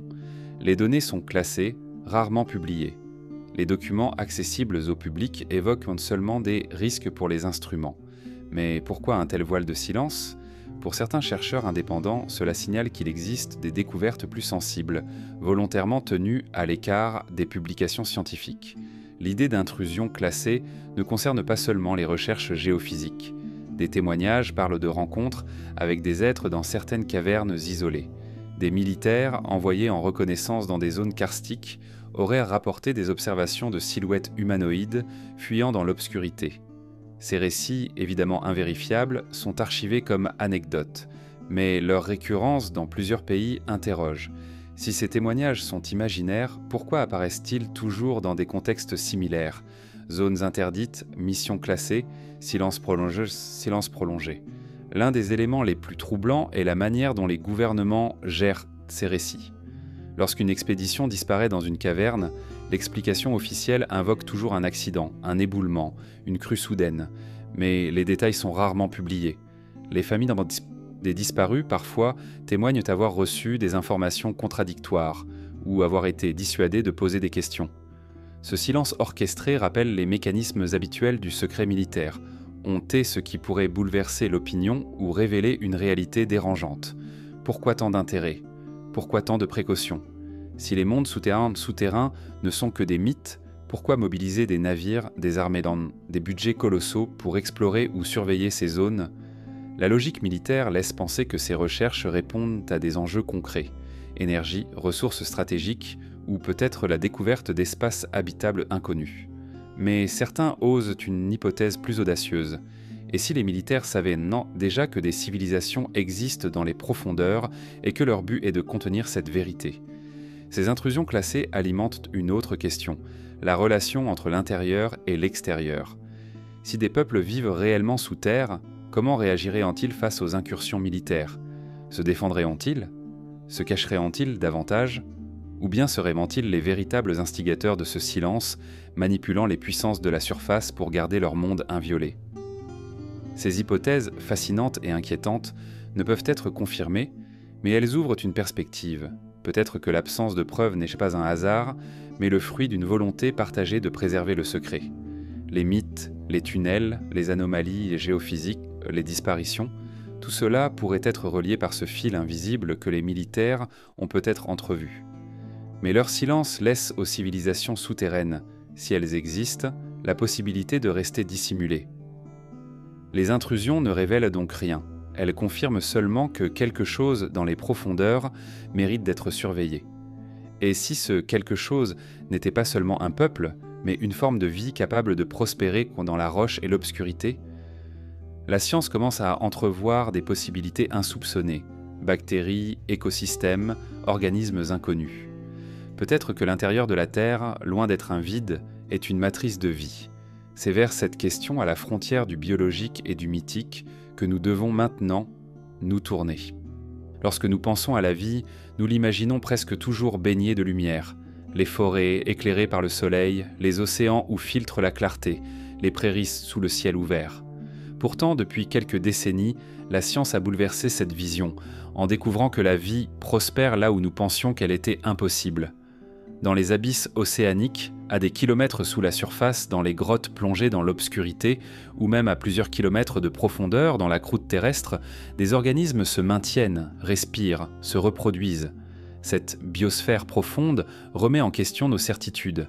Et si, au cœur de la Terre, bien plus bas que nous ne l'imaginons, existaient en des formes de vie inconnues, peut-être même organisées en sociétés invisibles, Les premières découvertes frappantes eurent lieu dans les années 1970, près des dorsales océaniques.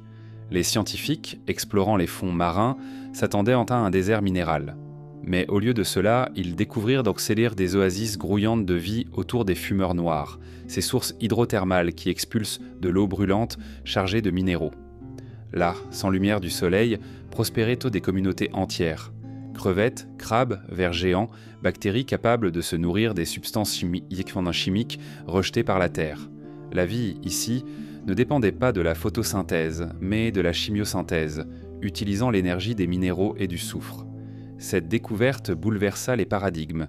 Si la vie pouvait exister dans ces ténèbres brûlantes, pourquoi pas dans les profondeurs de la croûte terrestre ? Depuis, les recherches ont confirmé cette intuition.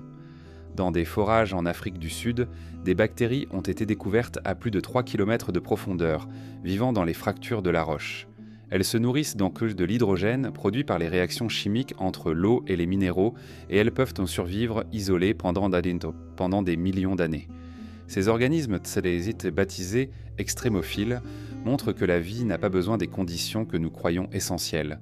Elle s'accroche, patiente, invisible, et elle pourrait se déployer bien plus largement que ce que nous avons mesuré. La découverte de cette biosphère profonde a conduit certains scientifiques à estimer que la masse de la vie souterraine dépasse peut-être celle de toute la vie en surface. Les micro-organismes qui vivent dans la roche, invisibles à nos yeux, représenteraient une part colossale de la biomasse terrestre. Nous vivons donc sur une planète où la majorité de la vie se trouve sous nos pieds, et non au grand jour. Ce constat déjà vertigineux ouvre une question plus troublante encore. Si la vie peut prospérer dans les roches, dans les abysses, dans l'obscurité totale, pourquoi s'arrêterait-elle à des formes microscopiques ? Les grottes profondes offrent déjà un aperçu d'écosystèmes plus complexes. Des poissons aveugles, adaptés à la nuit éternelle, évoluent dans des lacs souterrains. Des insectes, des crustacés, des amphibiens y vivent sans jamais voir le soleil. Chaque grotte explorée révèle des espèces inconnues, endémiques, qui n'existent nulle part ailleurs. Ces êtres, isolés depuis des millions d'années, ont développé des adaptations singulières, perte de la pigmentation, sens accru du toucher et de l'odorat, cycle de vie adapté aux ressources limitées. Ce monde vivant, fragile et résilient à la fois, montre que la terre intérieure n'est pas stérile. Elle est habitée, foisonnante, mystérieuse. Les scientifiques commencent à parler de monde d'un écosystème profond et obscur qui pourrait s'étendre sur des centaines de kilomètres sous la surface. Mais si des bactéries et des créatures animales existent dans ces profondeurs, qu'en est-il de formes plus complexes ? L'idée qu'une vie organisée, peut-être intelligente, puisse se maintenir dans les cavernes ou plus bas encore, reste officiellement rejetée. Pourtant, certaines découvertes entretiennent le doute. Dans des zones karstiques d'Asie, des spéléologues affirment avoir entendu des sons étranges, semblables à des cris ou des chants, dans des galeries inexplorées. En Amérique du Sud, des témoignages de mineurs parlent de silhouettes humanoïdes fuyant dans l'obscurité. Bien sûr, ces récits peuvent être attribués à la peur, à l'isolement, aux illusions auditives. Mais leur récurrence rappelle que l'inconnu n'est jamais totalement silencieux. Sur le plan théorique, certains biologistes affirment qu'une société souterraine n'est pas impossible. La Terre offre des ressources, eau infiltrée, minéraux, chaleur géothermique.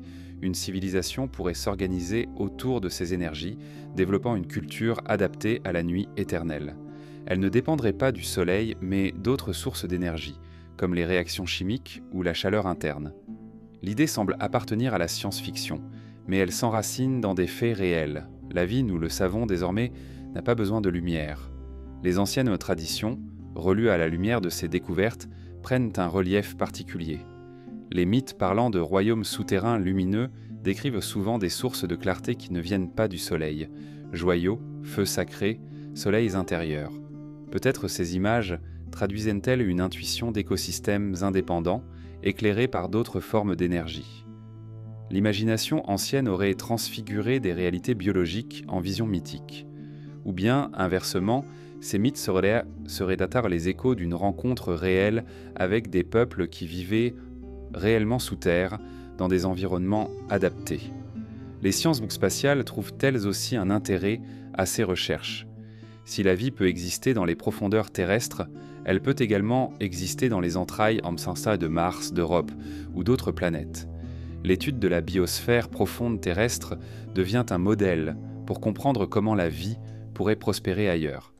Mais ce miroir cosmique nous renvoie à une autre question.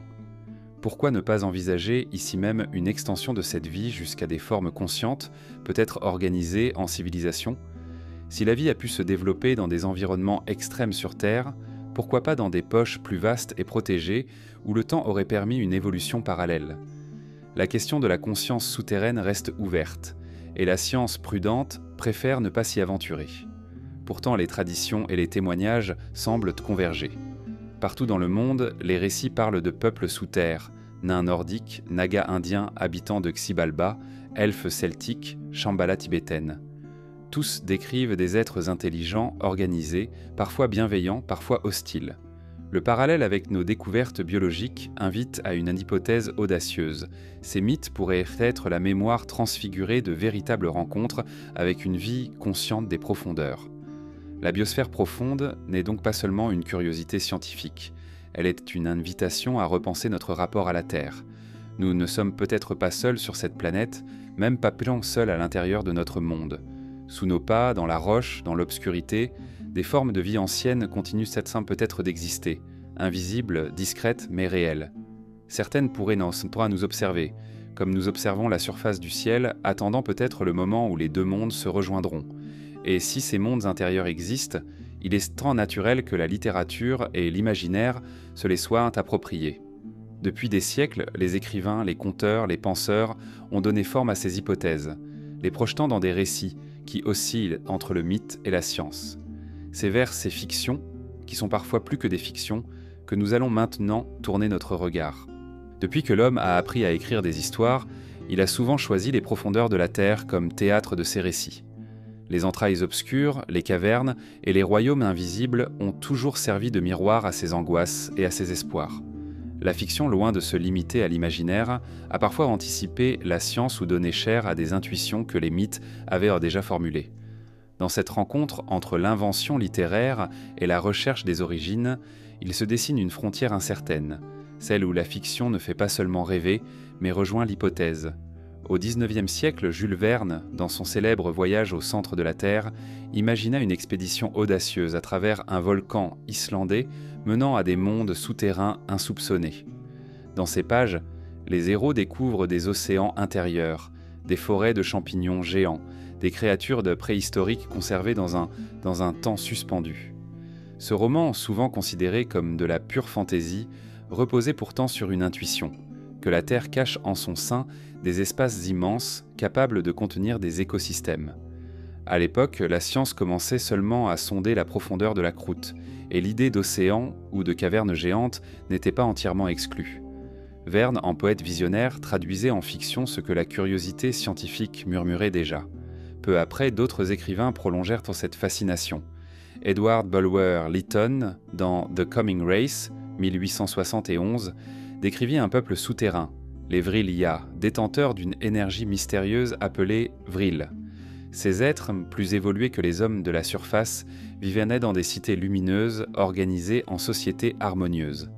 Le roman, présenté comme une fiction, fut lu par certains comme une prophétie. La notion d'une énergie inconnue, cachée dans les profondeurs, inspira de nombreux occultistes et même des mouvements politiques. Ici encore, la fiction rejoignait l'hypothèse. Et si les mondes intérieurs abritaient non seulement des peuples, mais aussi des savoirs et des forces capables de transformer la surface? Au XXe siècle, Edgar Rice Burroughs, créateur de Tarzan, inventa le monde de Pellucidar, un univers intérieur éclairé par un soleil central. Dans ses récits, les héros évoluant dans un espace immense, habité par des créatures disparues de la surface. Cette idée en se devenissant séduisante fait écho au mythe d'Agartha et aux descriptions d'un soleil intérieur qui illuminerait des royaumes cachés. Bien que relevant du roman d'aventure, Pellucidar a marqué l'imaginaire collectif et renforcé l'idée qu'une civilisation souterraine pourrait exister en parallèle à la nôtre. Ces fictions ne sont pas isolées. Dans les récits folkloriques de nombreux pays, des écrivains ont puisé des matériaux qui rappellent étrangement les hypothèses modernes. Les elfes des sagas nordiques, les habitants de Xibalba dans le Popol Vuh, les nagas indiens, tous sont devenus des sources d'inspiration pour des récits qui, sous couvert de légendes, dessinent les contours d'un monde parallèle. Lorsque la littérature les reprend, elle ne fait que prolonger une mémoire ancienne, lui donnant une nouvelle forme. La science-fiction contemporaine poursuit cette exploration. Dans certains romans ou films, les civilisations souterraines sont représentées comme des sociétés avancées, parfois en rupture avec la surface, parfois prêtes à intervenir pour corriger ces erreurs. L'idée qu'une intelligence puisse prospérer dans les profondeurs, loin du soleil, nourrit une réflexion sur l'évolution elle-même. Si la vie peut exister dans les abysses océaniques, pourquoi pas dans les couches terrestres ? La fiction, en multipliant ces images, prépare l'imaginaire collectif à envisager cette possibilité. Mais ce qui rend ces récits fascinants, c'est qu'ils trouvent toujours un écho dans la réalité scientifique. Les découvertes de la biosphère profonde, de bactéries vivant à plusieurs kilomètres sous terre ou de cités souterraines construites par les hommes donnent aux fictions une résonance nouvelle. Ce que l'on croyait impossible devient envisageable. La littérature alors apparaît moins comme une pure invention que comme une anticipation ou une traduction poétique de vérités partielles. L'art devance la science ou bien s'en inspire pour formuler des images que la science seule ne peut pas dire. Certains chercheurs considèrent que la fiction joue un rôle essentiel dans la conservation des mythes. Lorsque les sociétés modernes se détachent de leur tradition, les romans et les récits fantastiques reprennent le flambeau, transmettant les thèmes anciens sous une autre forme. Ainsi, l'idée d'un monde souterrain, au lieu de disparaître, se transforme, traverse les siècles et s'adapte aux sensibilités contemporaines. Les mythes deviennent romans, les romans deviennent hypothèses, et la frontière entre imaginaire et réalité se brouille à nouveau. Il est troublant de constater que certaines œuvres de fiction semblent étrangement informées. Des écrivains affirment avoir reçu leurs idées par des rêves, des intuitions ou même des visions. Bulwer-Lytton, par exemple, disait avoir eu la certitude que son récit des Vrilya n'était pas seulement une invention, mais une vérité voilée. De tels témoignages rappellent les récits d'orthon chamaniques où les visions révèlent des mondes invisibles. Peut-être que la fiction, dans ces cas, n'invente pas mais traduit un savoir inconscient, une mémoire profonde que l'humanité conserve sans le savoir. La culture populaire a amplifié ce phénomène. Films, bandes dessinées, jeux vidéo reprennent l'idée de royaumes enfouis. Parfois, ils les transforment en lieux de menaces, peuplés de monstres. Parfois, ils en font des utopies, des refuges parfaits. Mais toujours, ils les inscrivent dans l'imaginaire collectif. Cette omniprésence montre que la fascination ne faiblit pas. Elle s'adapte simplement aux codes de chaque époque. Derrière les images modernes, le cœur du mythe demeure intact. L'idée qu'au-dessous de nous existe un monde parallèle, différent, peut-être plus ancien, peut-être plus sage. La fiction joue donc un rôle paradoxal. Elle nourrit l'imaginaire, mais elle empêche aussi l'oubli. Sans elle, les légendes d'Agartha, de Shambhala, de Xibalba ou des Nagas seraient peut-être tombées dans l'oubli. Grâce à elle, elles circulent encore, inspirant de nouvelles générations, alimentant de nouvelles hypothèses. La frontière entre mythe, fiction et science se fait poreuse. À mesure que la science découvre la vie dans les profondeurs, la fiction nous prépare à envisager ce que cela signifie, que nous ne sommes pas seuls, même pas sous nos propres pieds. Mais cette porosité a un autre effet. Elle inquiète. Car si des civilisations existent réellement sous terre, pourquoi resteraient-elles cachées ? Pourquoi ne pas apparaître au grand jour ? Cette question posée depuis des siècles trouve une réponse possible dans les récits eux-mêmes. Le secret est une protection. Peut-être que ces peuples se dissimulent parce qu'ils savent ce que la surface fait de ces découvertes. Peu être rare, elle les exploite, les détruit, les réduit en ressources. La fiction, en ce sens, nous avertit. Elle nous montre des mondes souterrains menacés par la curiosité humaine, des civilisations détruites par l'avidité des explorateurs. Derrière le rêve, un avertissement. Et si ce secret n'était pas seulement une décision des peuples souterrains, mais aussi un pacte, si certains humains, depuis longtemps, collaboraient à ce silence, transmettant discrètement les fragments du savoir intérieur, les mythes, les sociétés secrètes, les récits de voyageurs, les romans visionnaires, tous pourraient n'être que des indices laissés volontairement pour rappeler l'existence de ce monde tout en le protégeant. La fiction, dans ce cas, jouerait un rôle de masque, dire sans dire, montrer sans révéler, suggérer sans trahir. Ainsi, la littérature, le cinéma, la fiction populaire ne sont pas seulement des distractions. Elles sont peut-être des vecteurs involontaires de la mémoire souterraine. Elles nous rappellent sans cesse que la Terre garde ses secrets, et que ces secrets ne sont pas seulement imaginés. Elles ouvrent l'espace du possible, celui où l'hypothèse rejoint le mythe. Et si ce secret était maintenu pour une raison précise, inscrite dans l'histoire cachée de l'humanité? Si les civilisations souterraines ont choisi le silence, peut-être est-ce parce que leur révélation bouleverserait l'équilibre du monde de la surface. Cette interrogation nous conduit naturellement vers une autre étape du voyage, comprendre les raisons d'un secret si bien gardé. Si les mondes souterrains existent, s'ils abritent vraiment des peuples, des cités ou même une sagesse enfouie, une question obsédante s'impose. Pourquoi ce secret ? Pourquoi ne pas apparaître au grand jour, partager leurs connaissances, établir un contact clair avec la surface ? Le silence de ces civilisations supposées est peut-être l'élément le plus troublant. Car dans l'histoire humaine, tout ce qui reste caché l'est pour une raison. Et lorsqu'il s'agit de mondes entiers, cette raison ne peut être qu'immense, profonde, essentielle. La première explication, la plus simple, est la protection. L'humanité de la surface a montré, à travers les siècles, une tendance constante à détruire ce qu'elle rencontre. Des forêts abattues, aux cultures anéanties, des espèces disparues aux savoirs écrasés, notre histoire est jalonnée de conquêtes brutales. Pour un peuple souterrain, révéler son existence serait s'exposer au danger. Convoitise des richesses, appropriation des technologies, colonisation de leurs espaces. Le secret devient alors un bouclier. Rester invisible, c'est survivre. Mais la protection peut avoir un autre sens, non pas protéger leur monde, mais protéger le nôtre. Les traditions tibétaines parlant de Shambhala évoquent un royaume qui ne se révèle qu'aux âmes pures. Cette condition n'est pas symbolique seulement, elle peut traduire une nécessité.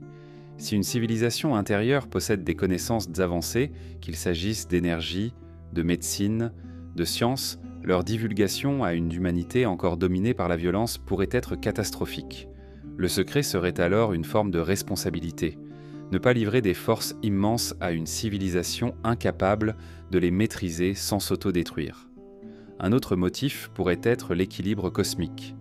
René Guénon, philosophe ésotériste du XXe siècle, parlait d'un centre du monde, situé dans un royaume souterrain, où réside un roi du monde garant de l'ordre invisible. Dans cette vision, la Terre possède des centres de pouvoir qui régulent son équilibre spirituel. Si ces centres étaient exposés, profanés, l'équilibre du monde entier serait menacé. Le secret n'est donc pas seulement un choix de prudence, mais une nécessité pour maintenir la stabilité entre les plans visibles et invisibles. Les peuples souterrains, dans cette logique, seraient les gardiens d'un ordre que nous ne pouvons ni comprendre ni altérer. L'histoire humaine regorge aussi d'indices d'une collaboration discrète. Des sociétés secrètes affirment détenir des fragments de savoir venus de l'intérieur. Leurs symboles, leurs récits initiatiques parlent de portes, de descentes, de gardiens. Si ces traditions ont conservé quelque chose d'authentique, cela signifie que certains hommes ont eu accès à ces mondes et qu'ils ont accepté d'en préserver le secret. Peut-être existe-t-il un pacte tacite, un accord ancien entre la surface et les profondeurs, garantissant que le voile reste intact.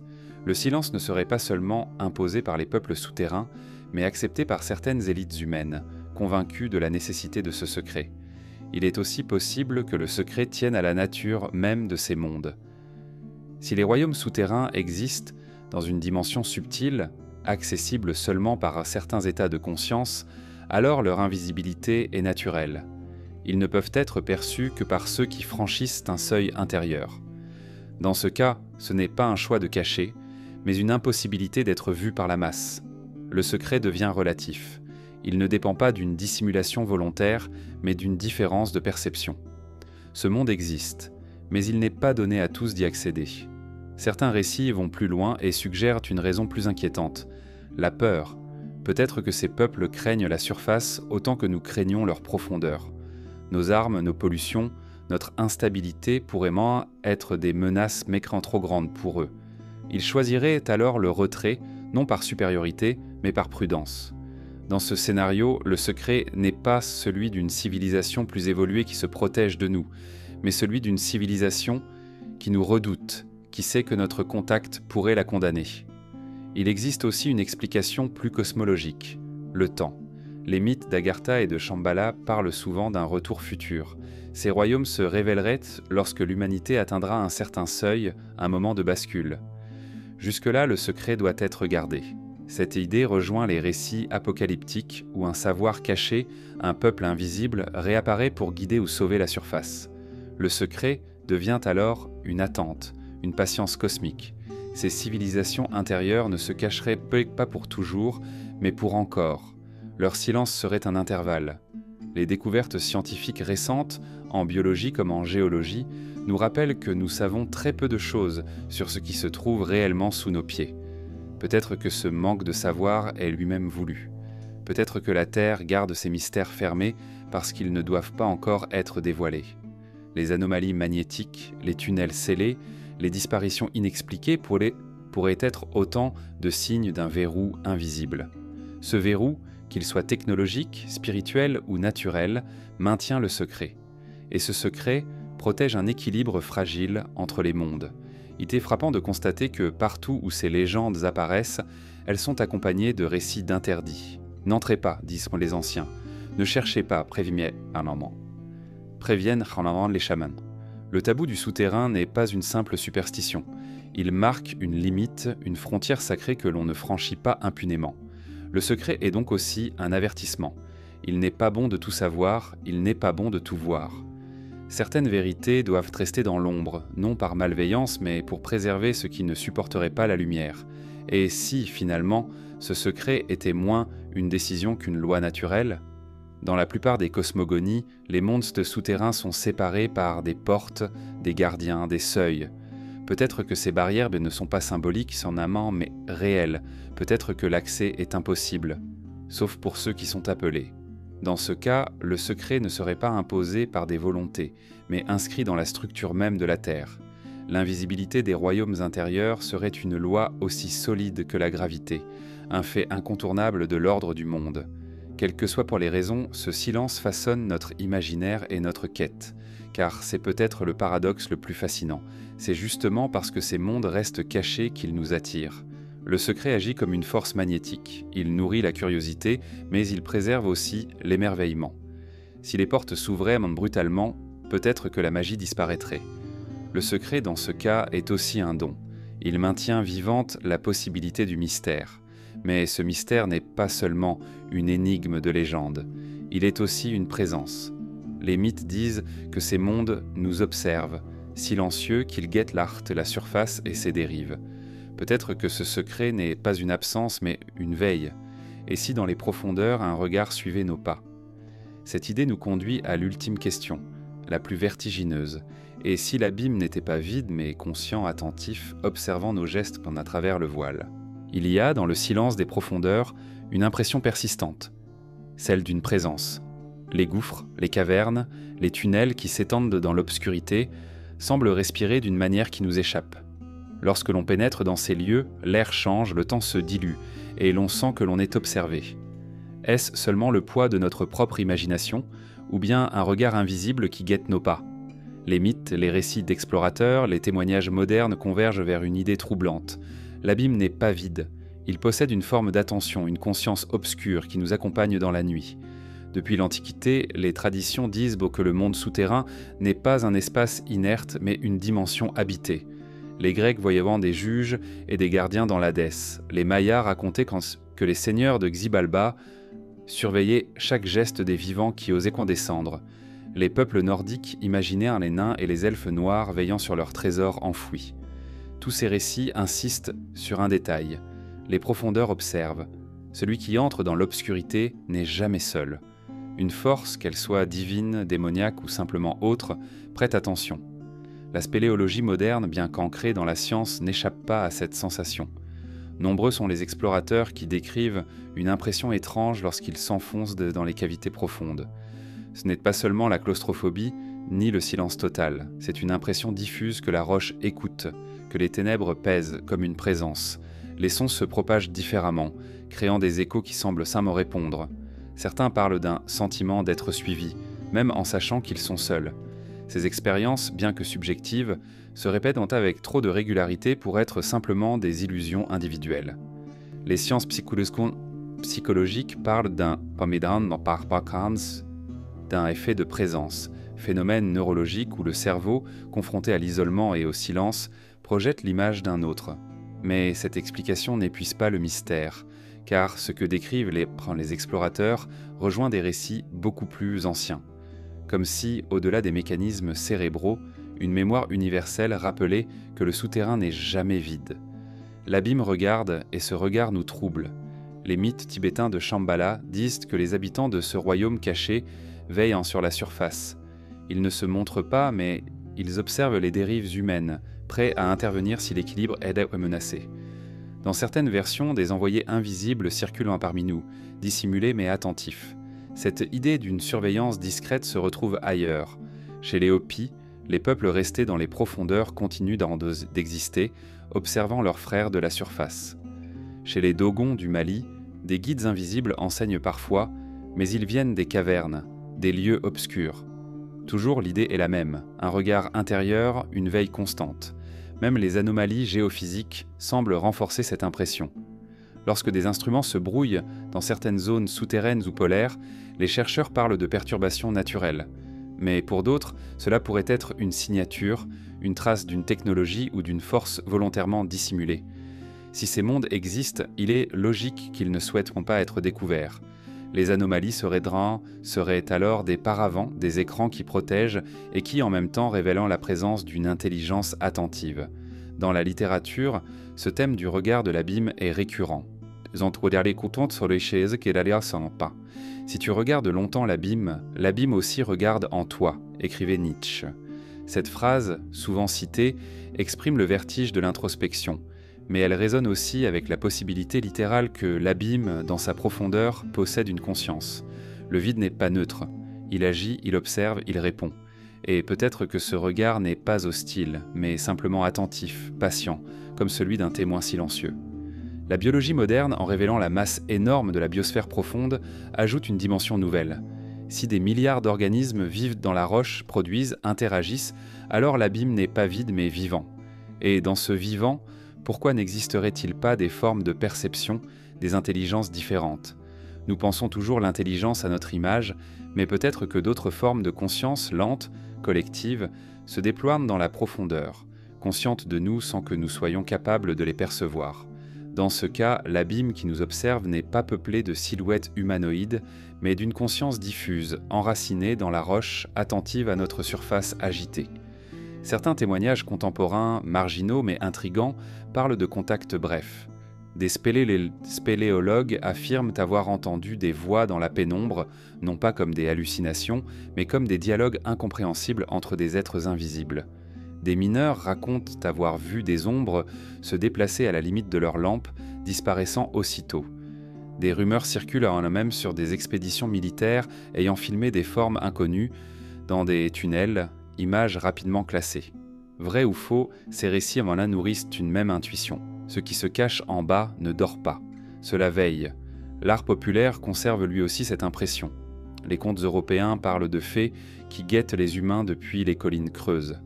Les sagas nordiques décrivent des nains qui épinent les hommes. Les traditions amérindiennes évoquent des esprits souterrains qui surveillent nos actions, parfois pour punir, parfois pour protéger. Ces récits ne disent pas seulement que l'abîme existe, mais qu'il a un regard, un jugement.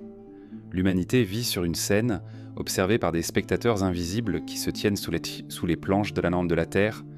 Peut-être que ce regard est neutre, indifférent.